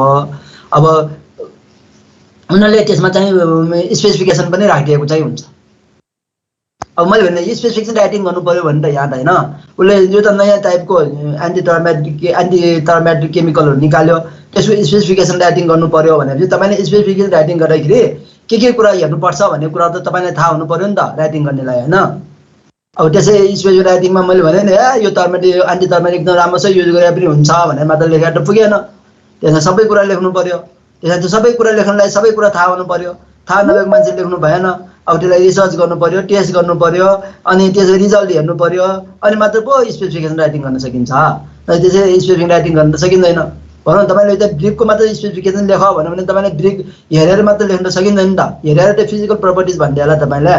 अब त्यसको वाटर अब्जर्प्सन क्यापेसिटी, त्यसको कम्प्रेसिभ स्ट्रेन्थ तपाईँले टेस्ट गरिसकेपछि मात्र हुन्छ तपाईँलाई होइन।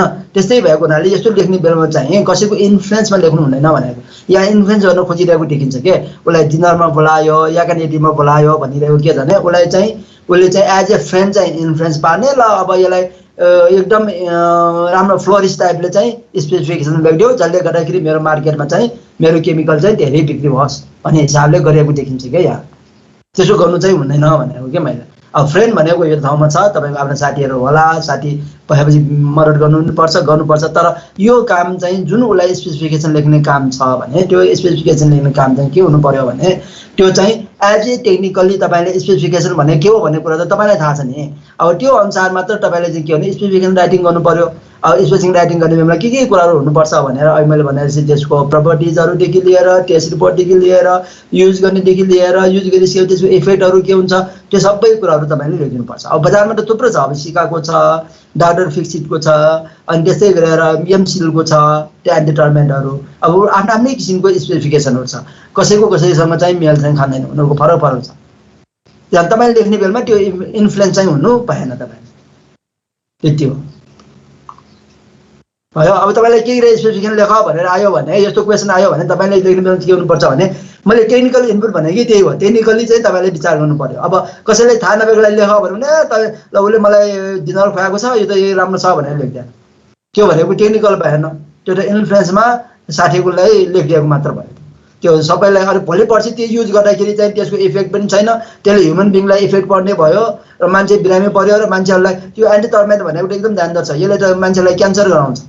तपाईँले युज गर्नेमा धेरै युज गरिरहेकोलाई क्यान्सर हुन्छ। ऊ भन्यो नि त्यो बालीमा छर्किने एन्टिटर्मेन्टहरूले गरेर त गाउँमा कति मान्छेहरूलाई क्यान्सर भएको छ अरे त्यो छर्किने मान्छेलाई। त्यस कारण त्यस्तो कुराहरूलाई हेल्थ प्रब्लमहरू आउने चिजहरू हुन्छ धेरै, त्यो कुराहरू राम्रोसँग विचार गरेर मात्र त्यो युज गर्नुपर्छ। त्यो जुन खेतहरूमा युज गर्ने एन्टिटर्मेन्ट युज गर्नेहरू कतिलाई क्यान्सर भएको छ अरे, होल गाउँ नै क्यान्सर भएको छ।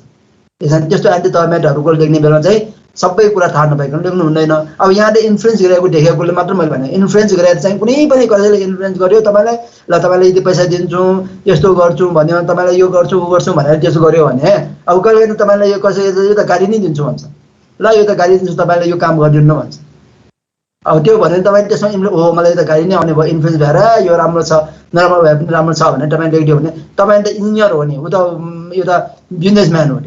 तपाईँ त इन्जिनियर हो, तपाईँले आफ्नो टेक्निकल कुराहरूलाई, तपाईँले आफ्नो इथिक्सलाई बिर्सियो, तपाईँले आफ्नो प्रोफेसनलिजमलाई बिर्सियो, मोरललाई बिर्सियो र तपाईँले गरिदियो। भोलि पर्सि केही त्यो मेटेरियल राम्रो भएन, त्यसले इफेक्ट गर्यो भने कसलाई भन्छ? त्यो गर्नुलाई त भन्यो नि त्यो त बिजनेसम्यान हो, मैले त बिजनेस गरेँ पैसा कमाएर सक्यो। मेन त के हो टेक्निकल लेख्ने त उहाँ हो, उहाँ भनेपछि टेक्निकल मान्छे तपाईँलाई सबैले भन्छ ल कस्तो इन्जिनियर, ल यसो हुनै नहुने चिजहरू गरिदियो, यस्तो इन्जिनियरको त विश्वास गर्नु हुँदैन है भनेर दिनु भएको छ। त्यस कारण हामीले आफ्नो इति सञ्चार गरेन भने हाम्रो नै बेजर हुन्छ। त्यस कारण त्यस्तो कुराहरू कहिले पनि गर्नु हुँदैन। सर केस स्टडीहरू यति हो हैन हैन, अब यो त एउटा क्वेशन थियो सर, त्यो क्वेशनलाई भन्नु न, ल क्वेशन यो त हामीले लास्ट यो त उयोहरू है तपाईँलाई यो त मैले गर्नु खोजेको यो होइन, छोटो तरिकाले भन्दैन हैन यो त त्यो ब्रिजको यो त थियो खै मैले राखेको थिएँ ब्रिजको यो हो कि होइन यो होइन ब्रिजको यो त राखेन कि क्या हो, यो त ब्रिजको थियो क्या, यो ब्रिजको चाहिँ एकदम त्यो भयो के हो चाहिने स्कुल फ्रेन्ड यो के हो यो एबिसीको छ सर, सेकेन्ड लास्टलाई त्यसको छैन क्वेशन। ब्रिजको यो त थियो, जुम आउट गर्दा जुम धेरै भएर ब्रिजको यो त चाहिँ हुनुपर्छ है, पढ्नुहोस् ब्रिजको मोडल क्वेसन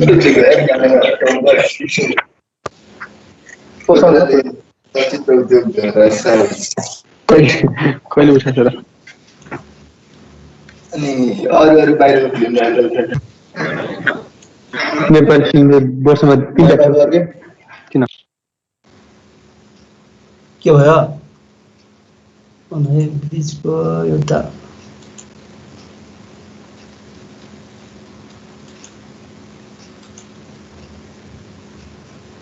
ल यो त यो हेर्नुहोस् त, Shiva, a bridge engineer, had designed a bridge to facilitate movement between the two villages. Bridge was designed to carry out a 10-ton load. No vehicles movement was seen in both the villages. People used cars to carry the loads in both the villages. Bridge was constructed by reliable construction company RCC, and bidding amount was ₹3 million. Construction was completed in January 27, 2004, and the bridge was handed over to the client. The client has made final payment, and the defective liability is 6 months after the completion of the construction. On February 14, 2004, there was a local festival, and a mini truck full of the goods was crossing the bridge when bridge was collapsed. An investigation team was formed which visited the site and found bridge was designed without considering the soil condition. Inadequate foundation was one of the cause of the bridge collapse. While the heavy load mini truck was crossing the bridge was also full of the people. Truck driver was found under the influence of alcohol. Right? Constant supervision was done by Binay and the civil engineer, who is employee of RCC.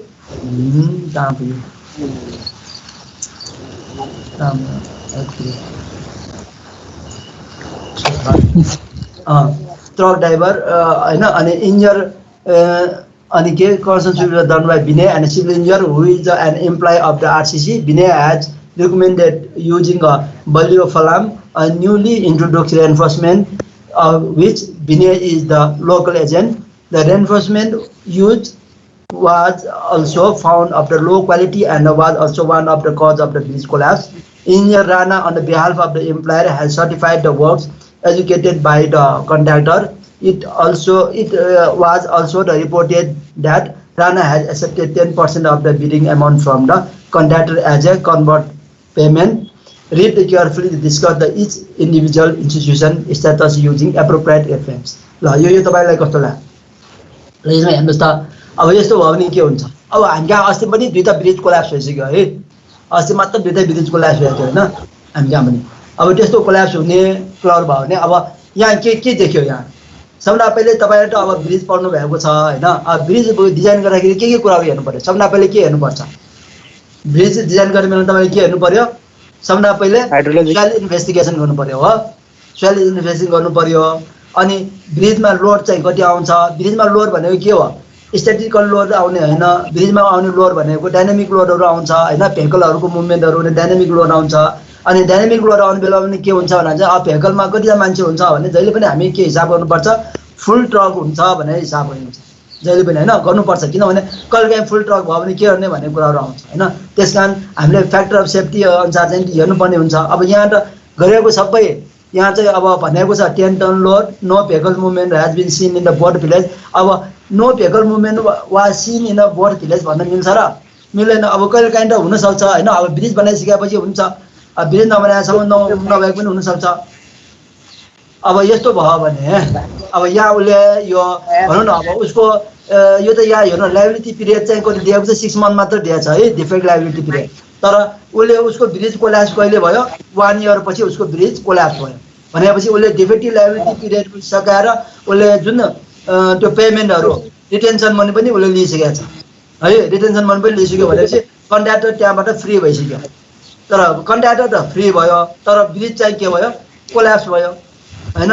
भनेपछि अब यहाँ कसको त्यो हुन्छ सम्झाउ पर्ने।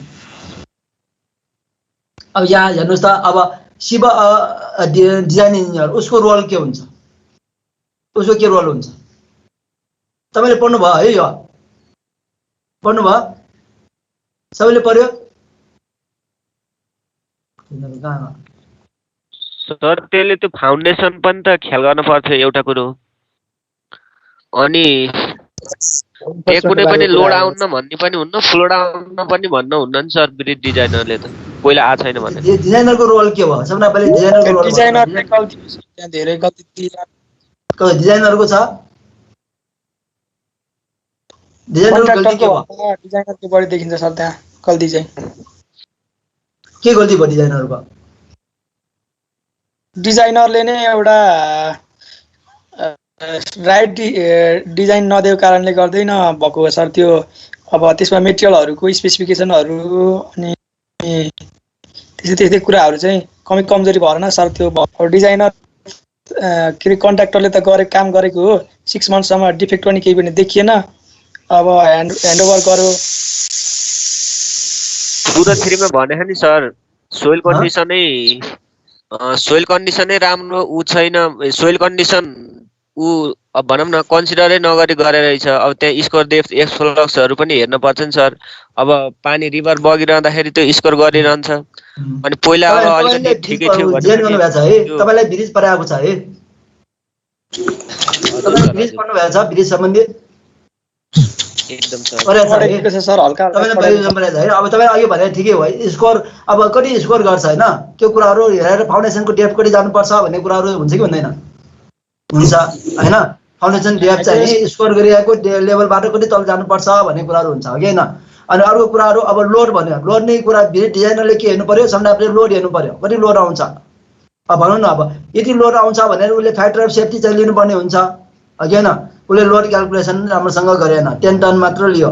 अनि 10 ton लिएपछि उसले के गर्नुपर्छ भने कि त ब्रिजको दायाँ बायाँ चाहिँ के लेख्नुपर्छ, र vehicles more than 10 ton will be not allowed at the time भनेर लेखिदिनुपर्छ हो कि होइन। अब 10 टन भन्दा बढी लानु मिल्दैन भनेर लेखिदिनु पऱ्यो नि त उसले, 10 टन मात्र लिएको छ भने। अब 10 टन चाहिँ लेखिदिने अनि 100 टन चाहिँ लगिदिने भएपछि त्यो ब्रिज कोल्याप्स हुँदैन, हुन्छ। त्यस कारण यदि 10 टनको मात्र डिजाइन गरिरहेको छ भने त्यहाँ के राखिदिनु पर्यो, the vehicles more than 10 ton will not allowed in this bridge भनेर लेखिदिनुपर्छ होइन। अथवा होइन भने उसले चाहिँ के गर्नु पर्यो, त्योभन्दा कति त्यहाँ लोडहरू आउँछ भनेर उसले के गर्नु पर्यो, एनालाइसिस गर्नु पर्यो। अब वर्षभरि बसेर उसले एनालाइसिस गर्नु पर्यो होइन, कति भेहिकल्सहरू यो वर्षभरि यो ब्रिजमा त जान सक्छ भन्ने कुराहरू उसले एनालाइसिस गरेर उसले चाहिँ लोड क्यालकुलेसन गर्नुपर्ने, त्यो लोड क्यालकुलेसन गरेको देखिँदैन। अनि दोस्रो तपाईँले अघि भने जस्तै के हो, स्कोर अनुसार चाहिँ त्यो फाउन्डेसन डेप्थ कति जानुपर्ने त्यसको सोइल टेस्टहरू उसले गरेको देखिँदैन। अनि उसले अर्को कुरा के हेर्नु पर्यो, अब डिजाइन गर्ने बेला तपाईँले के हेर्नुपर्छ, कङ्क्रिटको स्ट्रेन्थ र मेटेरियलको स्ट्रेन्थहरू हेर्नुपर्छ भने स्टिल कङ्क्रिटको स्ट्रेन्थ हेर्नुपर्छ होइन, कति ग्रेडको कङ्क्रिट राख्ने भयो र कति ग्रेडको स्टिल राख्ने भयो, त्यो कुरा पनि उसले चाहिँ के गर्नुपर्छ, डिजाइनरले चाहिँ स्पेसिफाई गरिदिनुपर्छ। त्यो पनि उसले गरेको यहाँ देखाएन है। त्यस कारण डिजाइनरको मेन फल्ट भनेको यो त लोड क्यालकुलेसन राम्रोसँग नगरेको, अर्को उसले चाहिँ फाउन्डेसन डेप्थ र फाउन्डेसन डिजाइन राम्रोसँग नगरेको देखियो है। अर्को यता चाहिँ उसले मेटेरियलको प्रपर्टिजहरू जुन डिजाइन गर्दाखेरि लिएको मेटेरियलहरू, grade of concrete, grade of स्टिलहरू उसले चाहिँ स्पेसिफाई नगरेको देखियो है। अनि अर्को आएर उसको भएपछि अर्को ट्रक ड्राइभरको के छ, ट्रक ड्राइभर के भयो, अल्कोहलिस्ट। उसले अब अल्कोहल तर हिँड्दा हिँड्दै गयो भने त अब खास अब दोष त नहुन सक्छ नि, बोर्ड छैन भनेपछि। अब फुल गोल्ड लिएर गएको थियो, जाँदा जाँदै ब्रिज गयो। अब दोषै छैन नि सर, बिचरा अब पुल बलियो हुनु पर्यो नि, सामान लान सक्थ्यो सर। अब सामान पनि कम लान सक्थ्यो पुल। अब थाहा त हुन्न के अरे, त्यही पनि अब त्यो थाहा नभएको भयो। उसले मेन चाहिँ ट्रक ड्राइभरले दिएर अल्कोहल पिएर चाहिँ गर्नु नहुने भयो, त्यो त भयो। ट्रक ड्राइभरले क्षतिपूर्ति दिनु पर्यो सर। अर्को कुरा के हुनुपर्छ, ट्रक ड्राइभरले पनि कति टनसम्म लान सक्ने भन्ने कुराहरू चाहिँ थाहा हुन चाहिँ पर्छ है, त्यो चाहिँ हुनुपर्छ। अब यो त तर अल्कोहलले त वेट बढाउनु नि सर। अब अल्कोहलले एक्सिडेन्ट गराउँछ, अल्कोहलले वेट बढाउने होइन, एक्सिडेन्ट गराउने चान्सहरू हुन्छ। त्यो त पुल त भत्काएको होइन नि त सर, होइन ट्रक ड्राइभरले गरेर पुल भड्काएको होइन, उसले चाहिँ ओभरलोड भएकोले मात्र भड्काएको थियो। ओभरलोड चाहिँ उसको गल्ती त होइन होइन, उसले उसको त गल्ती भनेको जस्ट अल्कोहलको इन्फ्लुएन्स मात्र हो।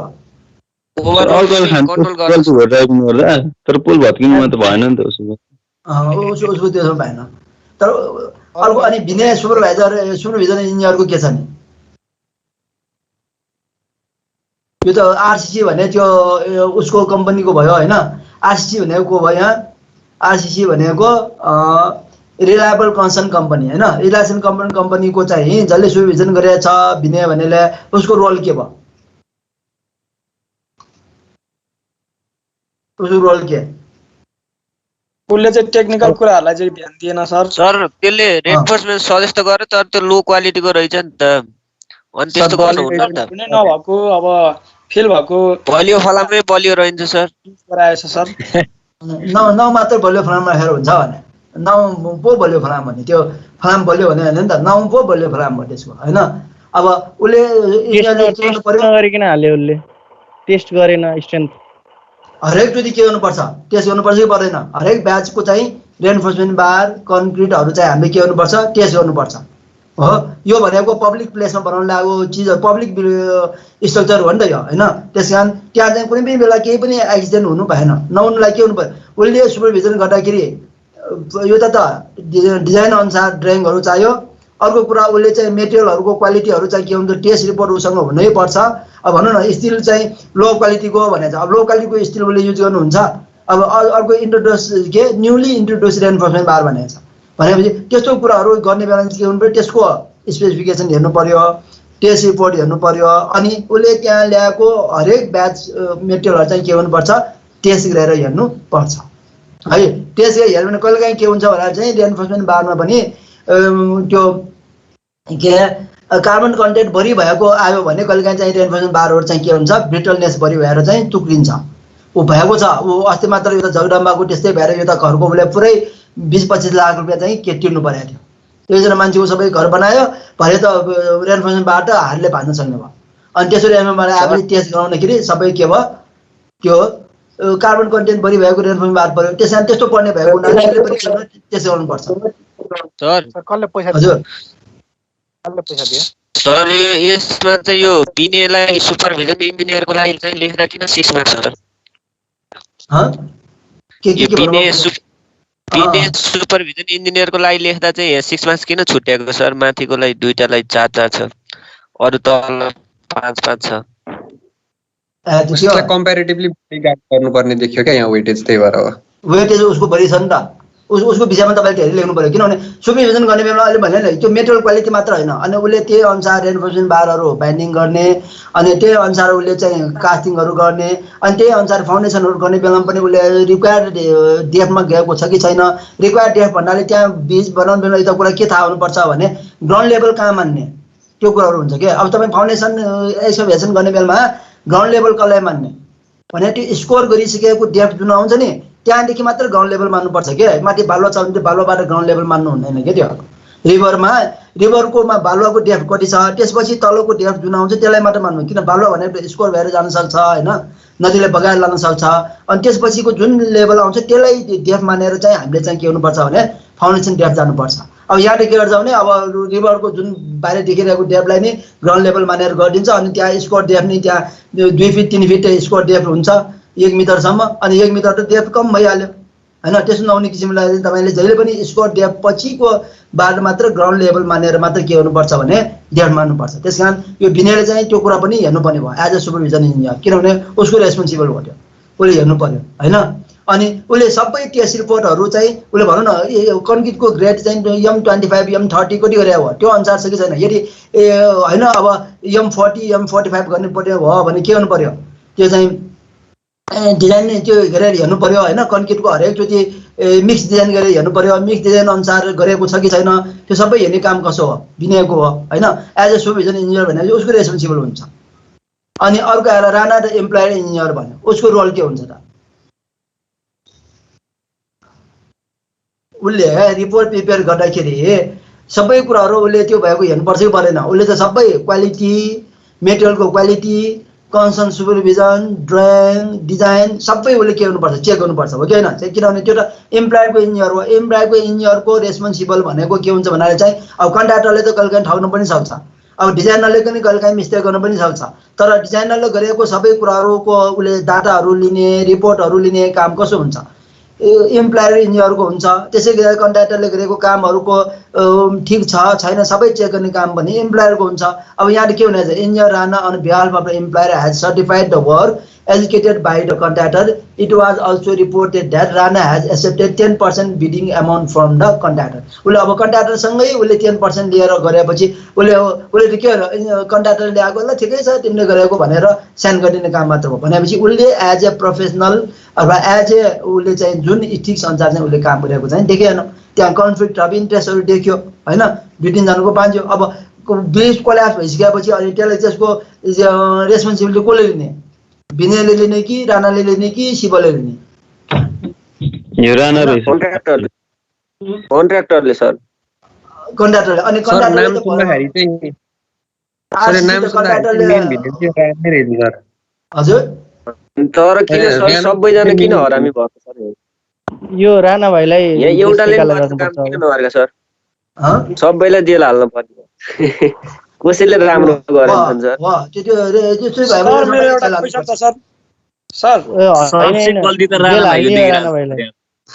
राणा भाइ लास्ट राणा भाइ अब के भन्नु? म होइन सर, त्यो राणा भनेको म होइन सर। तपाईँ के गर्नुहुन्थ्यो ल भन्नुहोस्? राणा तपाईँ भनेपछि तपाईँले त्यहाँ त तपाईँले पाउनुभयो होला त्यहाँ 4-5 लाख रुपियाँ, अनि तपाईँ के गर्नुहुन्छ? राणा तपाईँ भयो भने तपाईँ के गर्नुहुन्छ? पनि खाइसके सर। त्यस कारण यो के हो भने त्यस कारण यसमा चाहिँ कन्ट्र्याक्टरको गल्ती भयो होइन, कन्ट्र्याक्टरले मेन उसले चिटिङ गरेको देख्यो। अब त्यसमा चाहिँ राणाले चाहिँ कन्ट्र्याक्टरसँग ब्रिफ लिएको देख्यो होइन, उसले घुस खाएको भयो राणालाई, उसले 10% दिएर होइन, राणाले चाहिँ केही नगरिकन साइन गरिदिएको भयो, यहाँ क्लियरली देखेको चिजहरू नि होइन भएको हुनाले अब यसमा चाहिँ अब हरेकको चाहिँ तपाईँले के लेख्नु पर्यो भने सबभन्दा पहिले उसले गरेको गल्ती अनि त्यसलाई के गर्यो भने त्यो गर्नु के गर्नुपर्छ र के गर्यो भन्ने कुराहरू चाहिँ तपाईँले यसमा एन्सरमा चाहिँ लेखिदिनु पर्ने हुन्छ। शिवले के गर्नुपर्ने के गरेको छ, विनयले के गर्नुपर्ने के गरेको छ, राणाले के गर्नुपर्ने के गरेको छ, आरसिसी द कन्ट्र्याक्टरले के गर्नुपर्ने के गरेको छ, अनि लास्टमा समरीमा चाहिँ तपाईँले एज ए तपाईँ एउटा चाहिँ भनौँ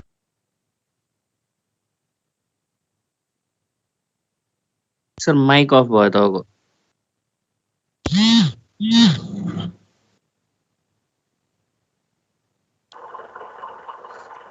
सर माइक्रोफोन अफ भयो हजुरको। सर आवाज आएको छैन। सरलाई म्युट गर्ने। त्यो भयो भने अनि तपाईँले कसरी रिपोर्ट लेख्नुहुन्छ त्यसलाई के भन्नुभएको थियो सर? फेरि भन्नु त बुझिएन। तपाईँले अब त्यो राणा, आरसिसी कन्ट्र्याक्टर, विनय, डिजाइनरको सबैजनाको तपाईँले त्यो कामहरू के हो, के गर्नुपर्ने के गरेको छ उनीहरूले हो, र यो उसले गरेको कामहरू यो ठिक छैन र अब यसलाई यसो गर्नुपर्छ भनेर तपाईँले चाहिँ समरी रिपोर्टहरू चाहिँ तपाईँले बनाइदिनु पर्यो भने तपाईँ के हुनुहुन्छ भने अब सर यो मेन चाहिँ राणालाई जेल हाल्नुपर्छ अनि बिचरा त्यो ट्रक ड्राइभरको केही दोष छैन सर, त्यसलाई छोडिदिनु पर्छ। त्यो ट्रक ड्राइभरलाई क्षतिपूर्ति सहित छोड्नुपर्छ सर। होइन होइन तपाईँ त एज ए टेक्निकल अडिटिङको रूपमा तपाईँले लेख्नु पर्यो नि त, त्यहाँ तपाईँले टेक्निकली सबै डिफेन्ड गर्नु पर्यो। त्यहाँ भनौँ न त्यो शिव डिजाइनरले चाहिँ के गरेको हो र अनि त्यो विनय भन्ने सुपरभिजन गर्नेले के गरेको हो, के गर्नुपर्ने के गरेको छ, त्यो सबै कुरा तपाईँले लेख्नु पर्यो पहिला। अब ट्रक ड्राइभरको मात्र कुरा होइन त्यहाँ। सर फाउन्डेसन राम्रो डिजाइन गर्नु पर्थ्यो। मानौ तपाईँ आफै ट्रक ड्राइभर जस्तो पो कुरा गर्यो, सेटा कहाँ मिल्यो त? होइन, ट्रक ड्राइभर अलिक बढी पिट भएको कारणले गर्दा त्यसको पक्षमा अलिक बढी बोल्नुपर्ने आवश्यकता देखिन्छ सर। यो त राम्रो भयो सर, होइन रोल भनेको छ त्यो राम्रो भन्नु। अरूले त राणाले 10% लियो सर, ऊ मक्खा छ सर, 10% लिइहाल्यो, त्यसलाई त कुनै भएन। अरूहरूले अब त्यस्तो पैसा खाने हो राणा भाइ? सर यो घुस लिने र दिनेलाई कारबाही गर्नुपर्छ सर, र फाउन्डेसन अब राम्रो गर्नुपर्ने हुन्थ्यो। अब स्क्वायरिङ डेप्थ चेक गरेर बालुवामा नगरिकन तल ग्राउन्ड सर मेरो एउटा क्वेशन चाहिँ के हो सर, क्वालिटीको युज गर्नुपर्ने हुन्थ्यो। ल भन्नुहोस् क्वेसन, ल सिरोजले भन्नुहोस् ल। सर मैले भन्न खोजेको हो सर, इम्प्लोयर यो चाहिँ नगरपालिकाकोबाट उयो गरेर इन्जिनियर हो कि के हो सर? यो बुझिएन सर। होइन, त्यहाँ नगरपालिका भनेर त भनेकै छैन नि, त्यहाँ त अब डिजाइनर पनि छ, सुपरभिजन गर्ने पनि छ, एप्रुभ गर्ने इन्जिनियर पनि छ, अनि कन्ट्र्याक्टर पनि छ। अब उनीहरूले यो त पर्सनल मान्छेले ब्रिज बनाएको देख्यो, यहाँ नगरपालिका तिनीहरूको कुरा भएन। पर्सनल मान्छेले ब्रिज चाहिँ कन्स्ट्रक्ट गरेको भयो होइन, र बनाउँदाखेरि चाहिँ त्यहाँ इन्जिनियरहरूको के गल्ती भयो, जस्तै विनय त तपाईँ नै सुपरभिजन गर्न गएको भए तपाईँ के गर्नुहुन्थ्यो भनेको कुरा हो क्या त्यहाँ। अब विनयको रूपमा तपाईँ बस्यो भने विनयले गरेको जस्तो अब बलियो फलाम युज गर्यो होइन, अब कन्ट्र्याक्टरले बलियो फलाम भनेर त्यो युज गर्यो, अनि त्यसै गरेर उसले युज गरेको मेटेरियल्सहरूदेखि लिएर अनि सुपरभिजन गर्ने बेलामा के कुरा, अब तपाईँ आज सुपरभिजन गर्नु पऱ्यो भने के हेर्नुहुन्छ ल? त्यो ब्रिजमा तपाईँ सुपरभिजन गर्नलाई विनयको ठाउँमा तपाईँलाई पठायो भने तपाईँ के गर्नुहुन्छ?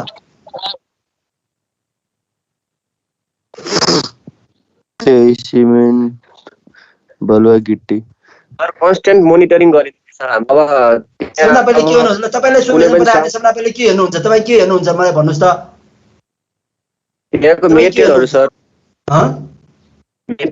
मेटेरियलको फिजिकल हामी प्रोपर्टिज हेर्छौं, टेस्टिङहरु गर्छौं। डिजाइन अनुसार काम भएको छैन, मेटेरियलहरु के कस्तो छ, स्पेसिफिकेसनमा लेखेका कुराहरुको युज भएका छन् कि छैनन्, हो त्यसै तपाईले के हेर्नु पर्यो? तपाईले ड्रइङ हेर्नु पर्यो हो, पहिले ड्रइङ हेर्नु पर्यो, साइट हेर्नु पर्यो हो। सबभन्दा पहिले ड्रइङ साइट हेर्ने र अनि स्पेसिफिकेसन पढ्नु पर्यो हो।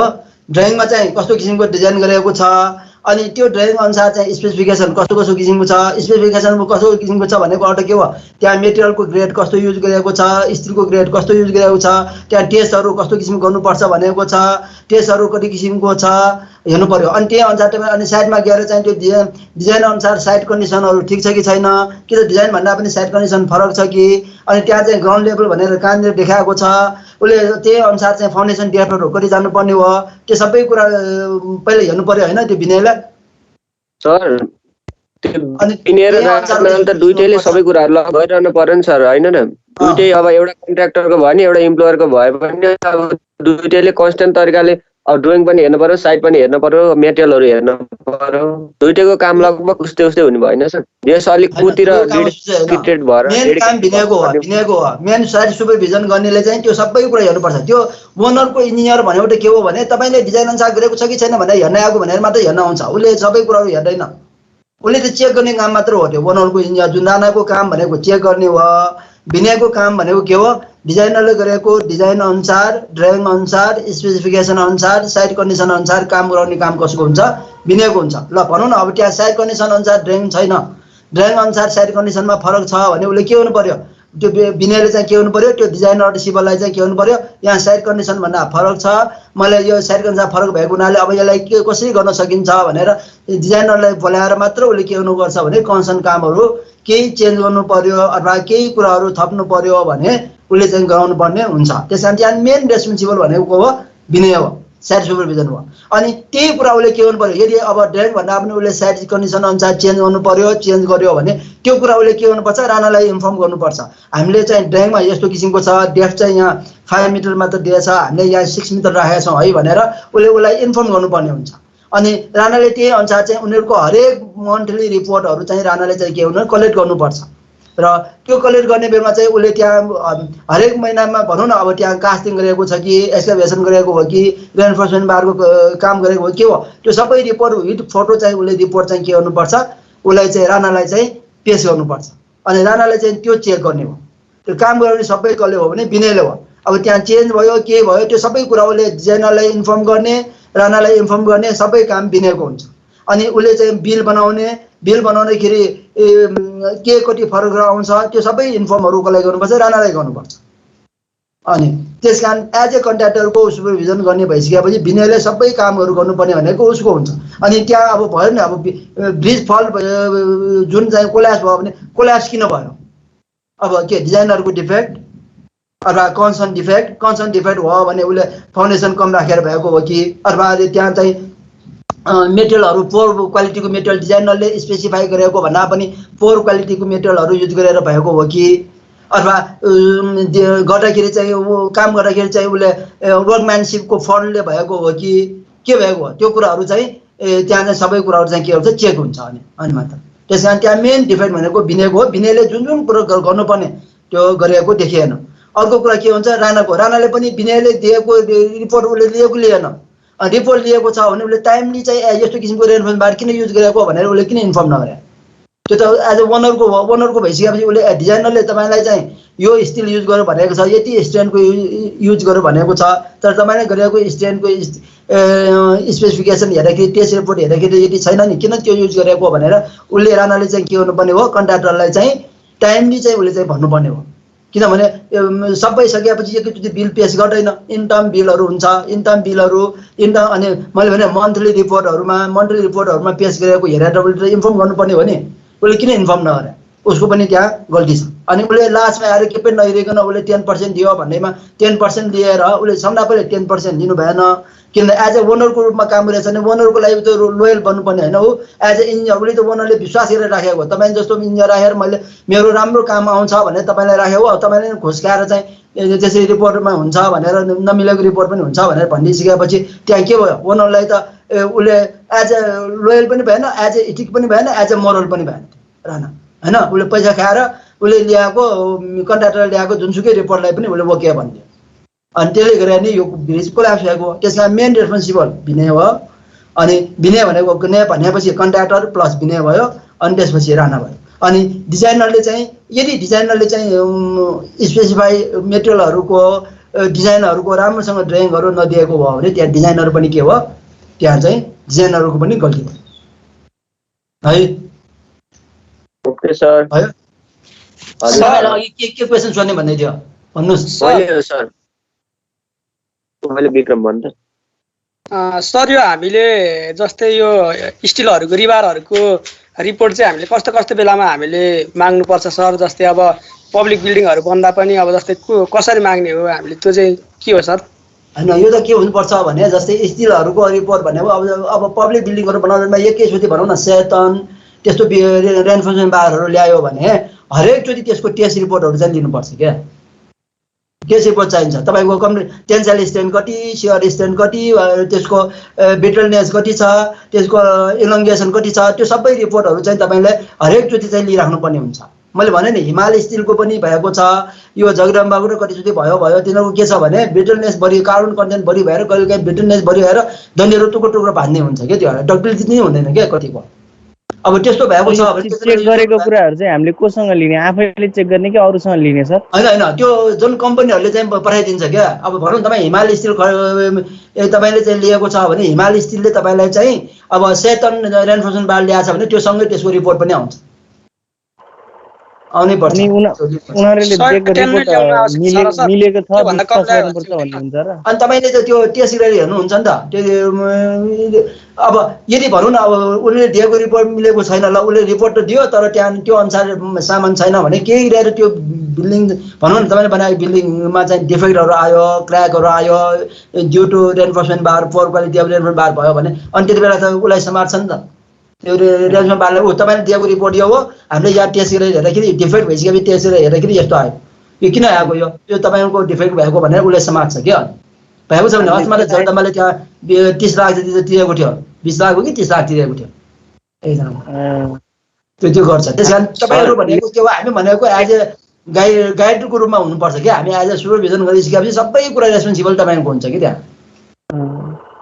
तपाईँले गल्ती गर्यो भने उसले फाइदा पाइहाल्छ। अब तपाईँले रेन्फोर्समेन्ट टेस्ट पनि दिएन के पनि दिएन भने त उसले अब मैले त राम्रै दिएको भने खै इन्जिनियर साहबले केही भन्नु भएन भनिदिन्छ लास्टमा, अनि तपाईँलाई समात्छ ओनरले पनि, खै तपाईँले हेर्नु पर्दैन, तपाईँलाई इन्जिनियर भनेर राखेर तपाईँले यस्तो नगएपछि मेरो घर अब यस्तो भयो अब कसले गर्छ भनेर, अनि त्यहाँ इन्ट्रेस्ट अफ कन्फ्लिक्ट भनेको त्यही हो। अनि कन्फ्लिक्ट सुरु हुन्छ, उसले उसलाई ब्लेम गर्ने, उसलाई ब्लेम गर्ने कुराहरू चाहिँ आउन थाल्छ है। त्यस कारण त्यसो गर्नुभन्दा अगाडि तपाईँहरू चाहिँ के हुनुपर्छ भन्नाले मैले तपाईँलाई अस्तिदेखि भनेको त्यो हो कि अब चाहिँ तपाईँ एकदम रेस्पोन्सिबल पर्सन भयो, पब्लिक इमेज हुन्छ, तपाईँले पब्लिकहरूले तपाईँलाई हेरिरहेको हुन्छ, तपाईँले गरेको हरेक काम पब्लिकले चाहिँ तपाईँलाई हेरिरहेकै हुन्छ।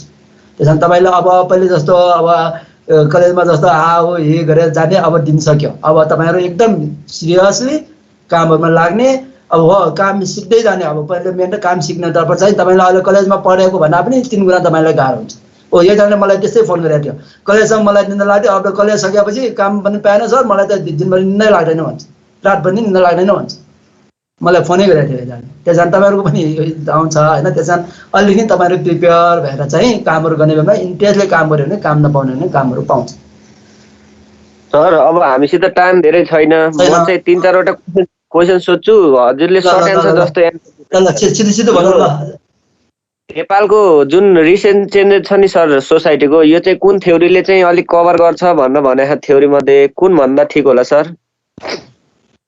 सोसियल चेन्जको थ्योरी अनि नेपालको चेन्जलाई कुन चेन्जले भन्दा ठिक होला?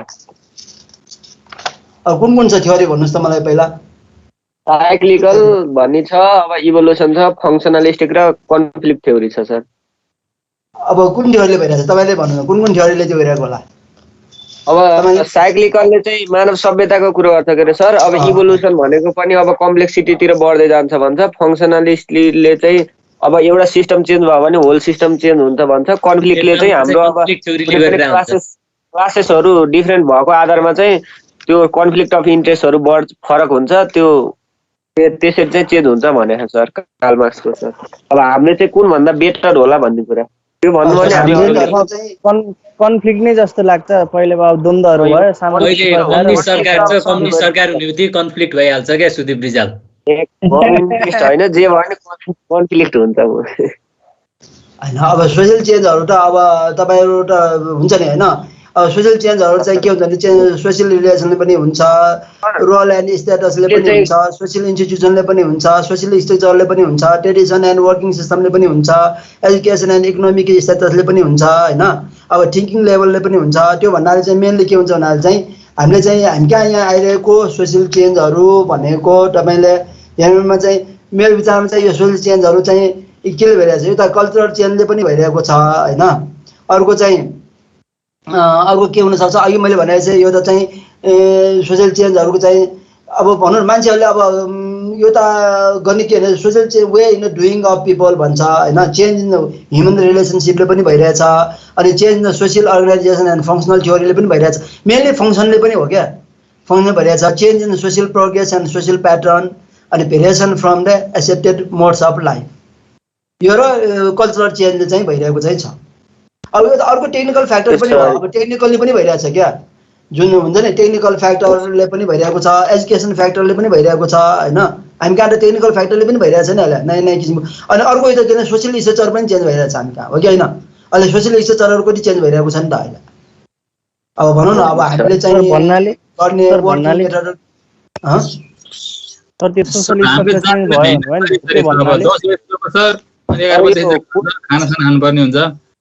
कुन थ्योरीले चाहिँ डिस्क्राइब गर्छ भन्ने म सर्ट क्वेसनहरु सोध्छु कि सरले अब यत्रो भन्नु पर्दैन। एउटा देश अर्को चाहिँ हाम्रो यो प्राइभेट सेक्टरहरुले चाहिँ कन्फ्लिक्ट रिजोल्युसन गर्दा कुन मेथड चाहिँ अलि बढी डिमान्ड गर्छन् भन्ने हो कि। अब एडजुडिकेटर, आर्बिट्रेटर अनि लेजिस्लेसन, अब प्राइभेट सेक्टरहरुले कुन बढी फोकस गर्लान् सर? प्राइभेटहरूले त अब सकभर चाहिँ अब हामीले चाहिँ त्यसमा जाने बेलामा चाहिँ कन्फ्लिक्ट रिजोल्युसन मेथडहरुमा चाहिँ हामीले चाहिँ सन्दा राम्रो छ, कन्सिलिएसनै भयो होइन। तर प्राइभेट सेक्टरले चाहिँ मेनली चाहिँ के गर्छ भन्दा मिडिएसनमा जान्छ क्या, बढी मिडिएसनमा चाहिँ जान्छ। मिडिएटरको हिसाबले मिडिएटर राख्छ होइन, मिडिएटरसँग चाहिँ जान्छ। अब त्यो भनेको के भने प्राइभेटमा अब धेरै ठुलै भयो भने त अब लिटिगेसनमै जान्छ होइन, होइन भने मिडिएसन र आर्बिट्रेसन मात्र लेख्नु, त्यो दुईटा चाहिँ हुन्छ। Okay sir. अनि मलाई यो इन्टेलेक्चुअल प्रोपर्टीको बारेमा ट्याक्क भनिदिनु सर। यो प्याटेन्ट भनेको, कपिराइट भनेको, डिजाइन भनेको, ट्रेडमार्क भनेको, अनि यो भन्न खोजेको कुरा के हो त्यति भनिदिनु त एक एक। यो के प्याटेन्ट यिनीहरू भने? हजुर हजुर सर। खास यो इपिपीमा चाहिँ भन्न खोजेको के हो, यो टपिकमा खास हामीले जान्न पर्ने कुरा के हो भन्न खोजेको। अब जस्तै कपिराइट गर्नुहुन्न भन्ने एउटा नलेज त हुन्छ, प्याटेन्टहरू कपी गर्नुहुन्न भन्न, तर अलिक डिटेल थाहा भने प्याटेन्ट पनि कपिराइट भनेको प्याटेन्ट भनेको सबै कपिराइटै जस्तो जस्तो फिल हुन्छ। त्यो भएर यो चारवटाको भन्नु अब प्याटेन्ट भन्नाले चाहिँ के बुझिन्छ भन्नाले चाहिँ प्याटेन्ट डिजाइन ट्रेडमार्क एक्ट 2022 अनुसार define patent as a useful invention based on a new principle और फर्मुला और any new method of the construction, operation, transmission related to substance और बडी अफ द सब्सटेन्स भन्छ patent भने होइन। अब patent भन्नाले त्यो बुझिन्छ। तर अब ट्रेडमार्क भन्नाले चाहिँ के बुझिन्छ भन्नाले trademark is the use of any word, sign और पिक्चर और combination of this by a firm, company or person to distinguish the product from others, त्यो ट्रेडमार्क हो। अब कोही ट्रेडमार्क। अब कपिराइट भन्नाले चाहिँ copyright is the right given to the author of the works that are related to the flowing भन्यो। अब book, pamphlet, आर्टिकल्सहरूको भयो, drama, opera, dumb show and similar works of prepared for show, musical works, audio visual works, architecture design, painting, sculpture, यिनीहरू चाहिँ के हो copyright भयो। फरक चाहिँ यही हो प्याटेन्ट, ट्रेडमार्क र डिजाइन। अब प्याटेन्ट भन्नाले चाहिँ मेन तपाईँले बुझ्नुपर्ने प्याटेन्ट भनेपछि के हुन्छ भन्नाले चाहिँ तपाईँले कुनै पनि किसिमको फर्मुलाहरू, न्यू मेथड अफ कन्स्ट्रक्सनहरू त्यस्तोहरू निकाल्यो भने त्यो प्याटेन्ट भयो। तपाईँले आफैले निकालेको चिजहरू भयो भने त्यो प्याटेन्ट भयो होइन, त्यो अनलाइन दिनु भएन। अब ट्रेडमार्क भन्नाले चाहिँ ट्रेडमार्क भनेको चाहिँ अब कसैको कुनै पनि किसिमको भनौँ न अब वर्ड, साइनहरू, पिक्चरहरू तपाईँले गरेको छ भने त्यो ट्रेडमार्क एकजना कम्पनीको ट्रेडमार्क जस्तो छ, त्यो कम्पनीको ट्रेडमार्कलाई अरूले चाहिँ के गर्नु हुँदैन, कपिराइट गर्नु भएन। कपिराइट भनेको तिनीहरूलाई चाहिँ कपी गरेर लिँदैन होइन। जस्तै बुकहरू, पम्पलेटहरू, ड्रामाहरू, त्यो म्युजिकल वर्क्सहरूलाई कपिराइट भन्नाले उनीहरूको जुन किसिमको छ त्योलाई चाहिँ हामीले चाहिँ के गर्नु हुँदैन भने right given to the author होइन। Copyright is the right given to the author of the works भन्छ त्यसलाई चाहिँ कपिराइटलाई चाहिँ। फरक चाहिँ यति नै हो यिनीहरूको खास त्यसो एक लाइनमा भन्दाखेरि बुझिन्छ। यो भन्न खोजेको पोइन्ट नै थाहा भयो भने सर। खास अब एकचोटि डिफ्रेन्स आएको थियो, यो यिनीहरूको डिफ्रेन्स भन्न खोजेको यो कपिराइट चाहिँ यो प्याटेन्ट ट्रेडमार्क पनि कपिराइट गर्न मिल्ने नमिल्ने भन्ने छ मलाई एउटा। ट्रेडमार्क भनेको अर्कै भयो, प्याटेन्ट भनेको कि तपाईँले के भने प्याटेन्ट भनेको त मैले भने नि तपाईँको चाहिँ main based on new principle or formula or any new method of construction operation तपाईँले जुन नयाँ किसिमको चाहिँ तपाईँ इन्भेन्सन गर्नुहुन्छ भने त्यो तपाईँको प्याटेन्ट भयो है। अनि अब ट्रेडमार्क भनेको चाहिँ त्यो होइन, ट्रेडमार्क भनेको के भने तपाईँले साइन बोर्डहरू यिनीहरू हो कि ट्रेडमार्क भनेको तपाईँले कुनै पनि किसिमको चाहिँ छ नि एनी वर्ड साइन अरू पिक्चरहरू तपाईँले गर्छ भने त्यो ट्रेडमार्क हो। तपाईँले कुनै पनि प्रडक्टहरू निकालेको छ त्यो प्रडक्टको चाहिँ तपाईँले यो किसिमको साइन बोर्डहरू निकाल्यो भने त्यो साइन बोर्ड चाहिँ के हो भने त्यो ट्रेडमार्क हो, तपाईँको ट्रेडमार्क हो, त्यो ट्रेडको मार्क भयो, त्यो होइन ट्रेडमार्कहरू भयो। अब कपिराइट भनेको के हो भने चाहिँ तपाईँले कुनै पनि बुक्सहरू निकालेको छ सबै गरेको छ भने त्यसलाई चाहिँ कसैले चाहिँ तपाईँले नसोधिकन त्यसले चाहिँ के गरे युज गर्न चाहिँ पाइँदैन, त्यो चाहिँ कपिराइट हो। त्यो चाहिँ फरक त्यति हो तिनीहरूको। अब प्याटेन्ट भनेको तपाईँले आफैले इन्भेन्सन गरेको चिजहरू भयो, नयाँ नयाँ चिजहरू होइन, भनौँ न अब फर्मुलाहरू तपाईँले निकाल्यो, अब कन्सन मेथडहरू नयाँ तरिकाको निकाल्यो भने त्यो चाहिँ प्याटेन्ट भयो। अब ट्रेडमार्क भनेको कुनै पनि किसिमको चाहिँ साइन बोर्डहरू तपाईँले निकालेको डिजाइनहरू होइन, अब तपाईँले एउटा डिजाइन गरेको छ ल या यस्तो किसिमको डिजाइन राख्ने भने डिजाइन गरेको छ भने त्यो तपाईँले गरेको त्यो ट्रेडको मार्कहरू भनौँ न कुनै लोगोहरू डिजाइन गरेको छ त्यो भयो भने तपाईँको ट्रेडमार्क भयो। अनि कपिराइट भनेको चाहिँ के भने कसैको चाहिँ बुकहरू निकालेको अब कसैले गरेको अडियो भिजुअल वर्कहरू तिनीहरूलाई चाहिँ तपाईँले विदाउट कपिराइट लाइसेन्स नलिकन चाहिँ तपाईँले के गर्नु पाइँदैन, त्यसलाई चाहिँ तपाईँले युज गर्नु अरूले गरेको चिजलाई तपाईँले युज गर्न चाहिँ सकिँदैन। जस्तै कम्प्युटर प्रोग्रामहरू भयो, अब कम्प्युटर प्रोग्रामहरू हामी जति पनि अहिले यहाँ युज गर्छौँ इट्याप भन्यो त्यो चाहिँ हामीले कपिराइट हुँदैन, त्यो त हामीले के युज गरिरहेको हुन्छौँ कपिराइट नलिकन हामीले युज गरिरहेको हुन्छौँ अहिले होइन, त्यो कपिराइट भनेको त्यस्तो हो। अझै कन्फ्युज छ सर? प्रोक्सिमिटी कज भनेको सर? प्रोक्सिमिटी कज भनेको चाहिँ के हो भने तपाईँले जुन कजहरू चाहिँ कस्तो भने तपाईँले विदाउट राइट चाहिँ तपाईँले युज गरिरहेको छ भने त्यो प्रोक्सिमिटी कजहरू हुन्छ। अर्को प्रोफेसनको काम गरिदिने सर कहिलेकाहीँ? प्रोफेसनको कामहरू पनि हुन्छ। अनि यो जुन इन्टेलेक्चुअल प्रोपर्टीमै डिजाइन छ नि त्यो डिजाइन भनेको चाहिँ हामीले आफ्नो डिजाइन गर्ने हो भन्न खोजेको हो। इन्टेलेक्चुअल डिजाइन भनेको तपाईँको अब तपाईँले कुनै पनि कुराहरू निकाल्यो होइन, आफैले गरेर निकालेको चिजहरू छ भनौँ, तपाईँले अब यो त राम्रोसँग लेखहरू निकाल्यो रिसर्चहरू गरेर निकालेको छ भने त्यो इन्टेलेक्चुअल प्रोपर्टी हो क्या। तपाईँले रिसर्च गरेर कुनै पनि पेपर निकाल्यो भने त्यो इन्टेलेक्चुअल प्रोपर्टी हो क्या। त्यसलाई चाहिँ तपाईँलाई नसोधिकन तपाईँको नगरिकन अरूले युज गर्न पाउँदैन। त्यसमा त्यो इन्टेलेक्चुअल प्रोपर्टी भनेको त्यो हो तपाईँले आफैले इन्भेन्सन गरेर अथवा इन्भेन्सन भन्नाले तपाईँले आफैले चाहिँ रिसर्चहरू गरेर रिसर्च पेपरहरू निकालेको छ भने त्यो भनेको इन्टेलेक्चुअल प्रोपर्टीहरू हो। सबै कुराहरूमा हाम्रो राइट हुन्छ भन्न खोजेको सर। अब हामीले सबै कुरामा राइट हुन्छ, त्यो चाहिँ कपी गर्न पाइँदैन, कसैले पनि कपी गर्न पाइँदैन। अनि अब तपाईँहरू अहिले एक्जाममा पनि छ नि क्वेसन त्यति लामो छैन, छोटो क्वेसन छ होइन, तपाईँले आफैले विचार गरेर तपाईँले चाहिँ लेख्नुहोस् है। अनि हिजो जस्तो मैले क्वेसनमै सबै राखिदिएको छु, तपाईँले यसो गर्ने भनेर होइन, इमेल एड्रेस पनि राखिदिएको छु, इमेलमै पठाइदिनु भए पनि हुन्छ होइन। तपाईँ म इमेल खोल्दै गर्छु, तपाईँले इमेलमा पठाएपछि यसो आयो भनेर म भन्दै गर्छु है त। ल राम्रोसँग भने हजुर सर यो एउटा क्वेसन, यो discuss on moral dilemma in decision making process taking reference of eternal law, utilitarianism के हो यो, अनि universalism, distribute justice and personal liberty भनेको छ। यो कसरी दिन्छ यसको एन्सर? कुनको त्यो कहाँनिर छ त्यो कहाँ हेर्नु? यो तपाईँको ओल्ड क्वेसनमै थियो सर एउटा एन्सर। कुन इयरको भनेपछि मैले ठ्याक्कै यहाँ लेखेँ, जे होस् ओल्ड इज गोल्डबाटै मैले लिएको क्वेसन हो यो। अनि यो तपाईँको के छ discuss on moral dilemma in decision making process taking reference of eternal utilitarianism अनि युनिभर्सलिजम अनि distribute justice and personal liberty भनेर भनेको छ क्या। त्यो त अब तपाईँले चाहिँ जुन सुरुमा भनेको चाहिँ डिस्कस अन के मोरल डिलेमा त्यही हो क्या, त्यो त्यसमै फोकस गरेर लेख्ने भयो सबै। अनि यो इटर्नल ल अनि यो इटर्नल ल भनेको तपाईँले आफ्नो विचारमा चाहिँ जुन रुल्स एन्ड रेगुलेसनहरू छ त्यसलाई फलो गरेको छ कि छैन भनेको हो क्या त्यो। अब त्यहीलाई नि तपाईँले जुन मोरली चाहिँ कुनै पनि कामहरू गर्ने बेलामा भनौँ न, अब साइड वर्क गर्ने बेलामा के गर्ने बेला तपाईँले चाहिँ अब तपाईँले सबै चिजहरू दिएको छ अनि तपाईँले चाहिँ त्यो वर्कहरू इम्प्लिमेन्ट गर्ने बेलामा चाहिँ तपाईँले मोरली चाहिँ के कुराहरू भन्छ, अनि रुल्स एन्ड रेगुलेसनले के कुराहरू भन्छ, अनि त्यहाँ साइडमा चाहिँ के प्रब्लमहरू आउँछ, त्यो सबै कुरालाई चाहिँ तपाईँले के हुनु पर्यो भने एज ए प्रोफेसनल इन्जिनियरको रूपमा तपाईँले चाहिँ मोरली के गर्न सकिन्छ भन्ने भयो कि त्यहाँ लेख्ने त्यो हो कि त्यसमा। यो टेकिङ रिफरेन्स चाहिँ के इटर्नल लको लिनु पर्यो। युटिलिटेरिजम भने चाहिँ के हो सर? युटिलिटी रिजन भनेको चाहिँ के हो भने के होला यो भन्ने प्रश्न होइन। युटिलिटी रिजन भनेको एज ए साइट कन्डिसन अनुसार पनि कति कुराहरू चेन्ज हुन चाहिँ सक्छ है। तपाईँले रियली डिसिजनहरू दिनुपर्ने हुन्छ। त्यसै बेला चाहिँ के हुनुपर्छ भने चाहिँ तपाईँले दिने डिसिजनहरू चाहिँ एज साइट कन्डिसनसँग मिल्ने किसिमले टेक्निकली दिनुपर्छ भनेको के त्यो युटिलिटी युनिभर्सलिजम भनेको। यो अब जीवन दिनमा कहिलेकाहीँ तपाईँले युनिभर्सल रिजनहरू पनि लिनुपर्ने हुन्छ क्या। भनौँ न अब संसारभरि चलिरहेको कस्तो किसिमको रुल्स एन्ड रेगुलेसन चलिरहेको छ त्यो कुराहरूलाई पनि हेर्नुपर्ने हुन्छ के तपाईँलाई।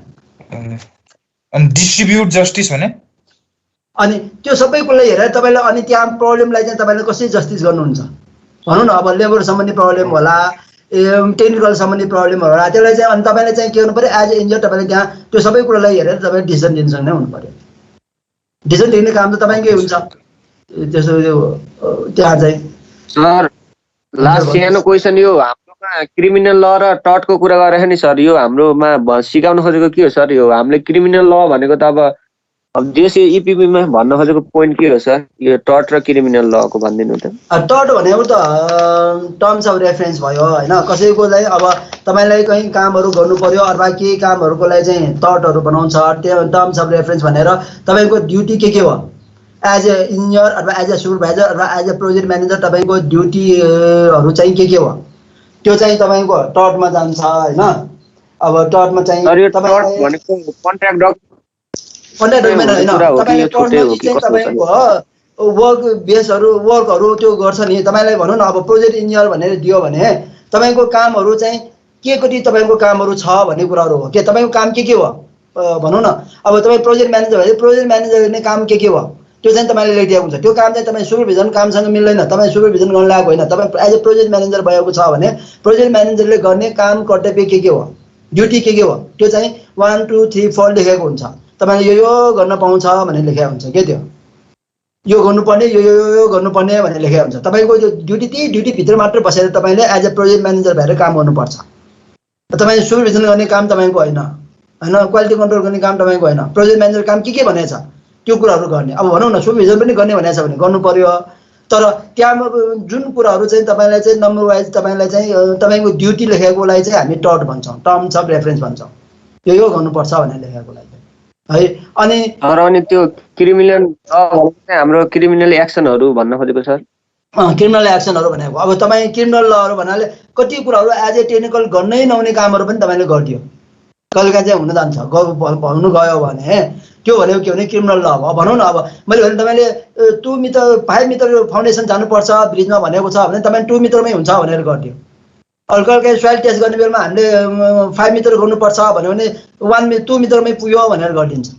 त्यो भनेको के हो भने त्यस्तो किसिमको भयो। अनि त्यस्तै अरू के हुनसक्छ भन्नाले चाहिँ तपाईँले चाहिँ कति कुराहरू डिजाइन गर्ने बेलामा पनि क्रिमिनल लहरू हुनसक्छ। कति कुराहरू चाहिँ अनि काम इम्प्लिमेन्ट गराउने बेलामा चाहिँ डिजाइन अनुसार कामहरू इम्प्लिमेन्ट गराएको छैन भने पनि त्यो क्रिमिनल लहरू चाहिँ हुनसक्छ। डिजाइन अब डिजाइनमा यो त तपाईँले अर्कै काम गरायो। यति सिम्पल कुरामा नै क्रिमिनल ल हुन्छ सर। यो त ब्रिच अफ ड्युटी जस्तो नेग्लिजेन्स जस्तो भयो सर। नेग्लिजेन्स होइन, नेग्लिजेन्स भनेको यो त छ होइन। अब क्रिमिनल ल भनेको चाहिँ के हो भन्नाले गर्नै पर्ने काम हो, तपाईँले गर्नै नहुने कामहरू गर्यो भने चाहिँ त्यो क्रिमिनल ल हुन्छ के। थाहा पाउँदै गर्यो भने। अब नेग्लिजेन्स भनेको तपाईँले चाहिँ डिजाइनबाट फरक कामहरू गर्नुहुने पनि नेग्लिजेन्सै हो। तर नेग्लिजेन्स र क्रिमिनल लमा चाहिँ क्रिमिनल ल भनेको गर्नै नहुने कामहरू तपाईँले गर्यो भने त्यो चाहिँ क्रिमिनल लहरू हुन जान्छ। ब्रिच अफ ड्युटी पनि त्यस्तै होइन सर?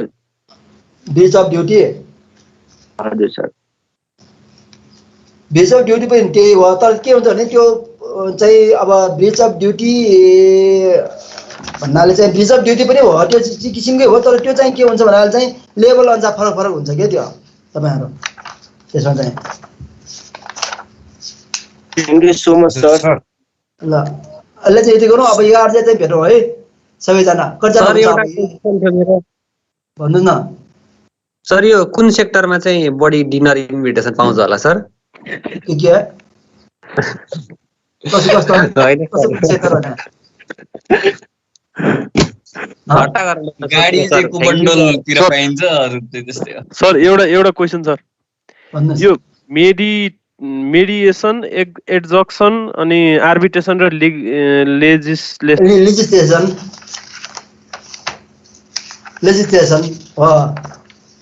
कन्फ्लिक्ट म्यानेजमेन्ट यसको नेपालीमा अर्थ के हो? केलाई कुनलाई अर्थ?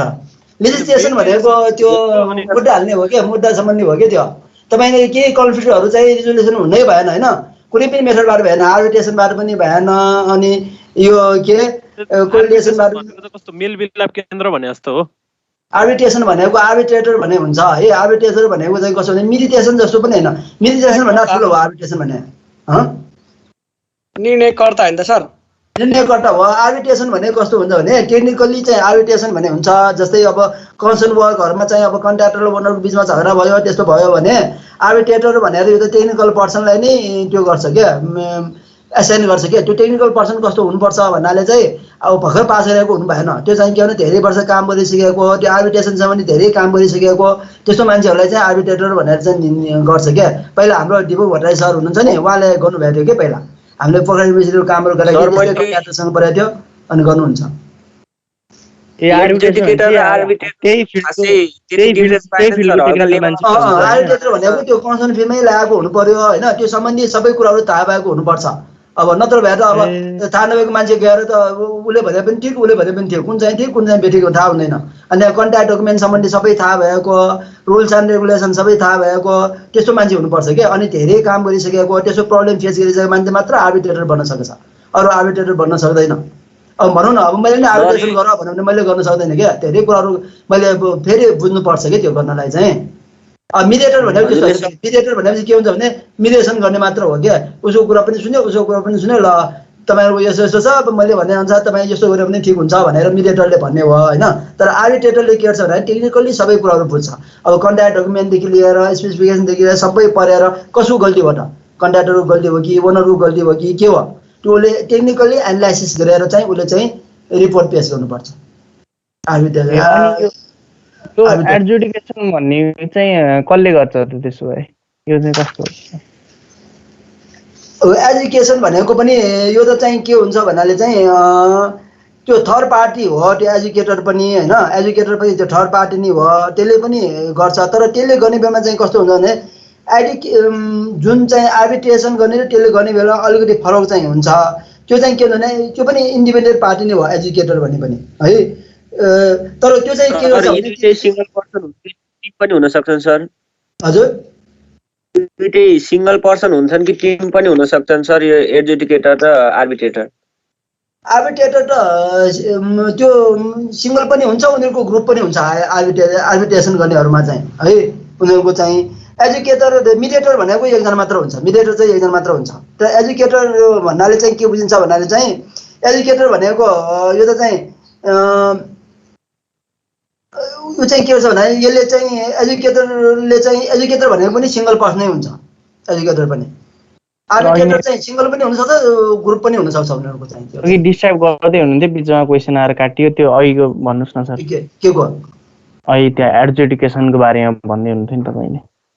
एजुकेसन भन्दा education is a quick and relative inexpensive way of resolve of dispute where by an impartial third party educator decided the issue between the parties हैन। त्यो एजुकेसन र आर्बिट्रेसन भन्ने, arbitration भनेको अलि टेक्निकली चाहिँ लङ टर्मसम्म गर्छ, तर एजुकेसनले चाहिँ के गर्छ भन्नाले विदिन द 30 डेजमा चाहिँ उनीहरूले चाहिँ के गर्नुपर्छ भने उनीहरूले चाहिँ आफ्नो रिपोर्टहरू चाहिँ पेश गर्नु चाहिँ पर्छ है। तर आर्बिट्रेसनले चाहिँ के गर्छ भन्नाले चाहिँ आर्बिट्रेसन गर्ने बेलामा चाहिँ हाम्रो चाहिँ जुन आर्बिट्रेसन एक्ट अनुसारै 2038 एक्ट अनुसार चाहिँ उनीहरूले गर्नुपर्छ होइन। आर्बिट्रेसनले चाहिँ arbitration is a formal mechanism of dispute resolution conducted outside a court है। त्यो चाहिँ कोर्टमा जानुभन्दा पहिले द फ्लोइङ एडभान्टेज आर्बिट्रेसन भनेको कस्तो हुन्छ भने चाहिँ आर्बिट्रेटर चाहिँ टेक्निकल प्रब्लम्सहरू चाहिँ उनीहरूले चाहिँ सल्भ गर्छ आर्बिट्रेसन है। त्यसले चाहिँ पुरै टेक्निकल एनालाइसिस गरेर चाहिँ सल्भ गर्ने हो कि त्यो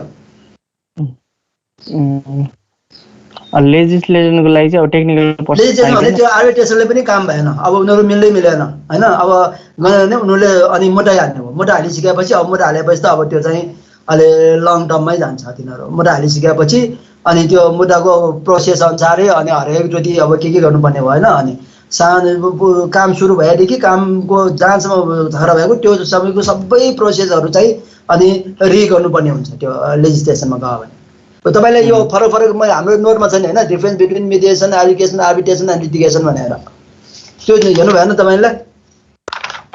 मलाई चाहिँ अलिक लेभल मात्रै हो जस्तो लाग्छ सर आर्बिट्रेटरको व्यवहार क्लियर त हुनु पर्छ रियलिटी। अब के भने एजुकेसन भनेको कुनै प्राइभेट नै हो होइन, र तर आर्बिट्रेसन भनेको पनि प्राइभेट हो, private but may become a public if court is intervention भनेको छ क्या। त्यो के हो भने यो कोर्टले चाहिँ गर्यो भने आर्बिट्रेसनको कुरालाई हेर्छ क्या एजुकेटरको भन्दा पनि। एजुकेटर भनेको चाहिँ जस्ट प्राइभेटली चाहिँ दुवैजना मिलाइदिने मात्र हो उसले चाहिँ।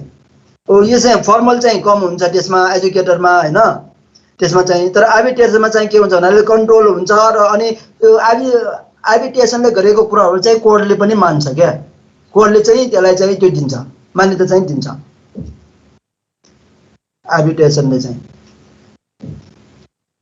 ल हामीलाई यति गरौँ अनि पछि फेरि चाहिँ हेरौँ। अब हाम्रो थर्सडे पनि क्लास हुन्छ होइन, थर्सडे क्लासमा चाहिँ के गर्ने बोली चाहिँ भन्नुहोस् बरु तपाईँहरूलाई, म अनि त्यही अनुसार चाहिँ तपाईँलाई त्यो गरिदिन्छु कि यही सम्बन्धी चाहिँ हेरौँ त आर्बिट्रेसन यिनीहरू सम्बन्धी हेर्ने भन्दा नि त्यो क्वेशनै सोध्दा बेस्ट होला सर। ल हुन्छ पछि। अनि तपाईँलाई पियुले पनि के मोडल क्वेसनहरू पठाएको छ हो? कसले सर? चाहिँ छ सर पठाएको छ? छैन सर, त्यो इलेक्ट्रिकललाई पठाएको थियो। अनि तपाईँलाई चाहिँ पठाएर त पठाउनु पर्ने हो तपाईँलाई पनि मोडल होइन, अब क्वेसनै सेट पठाइदिए नि त्यस्तै हो, खासै गर्न सकिन्छ जस्तो चाहिँ लाउनु गर्न सकिन्छ। तपाईँले यो अरू सब्जेक्टमा गर्न नसके पनि यो इपिपीमा चाहिँ तपाईँले गर्न सकिन्छ, मलाई त्यो चाहिँ थाहा। किनभने पहिले पनि यस्तै किसिमको क्वेसन आउनु त हुने यसमा त खास त्यस्तो डिफरेन्ट आउने त्यो भित्र परेर तपाईँले आफ्नो दिमागले लेख्ने मात्र हो क्या, अरू केही फरक हुँदैन कि। तपाईँले अघि जति भने चाहिँ त्यो त्यसरी लेख्यो भने पुग्छ कि त्यो है त। अहिले त्यो गरौँ याद चाहिँ फेरि भेटौँला ल।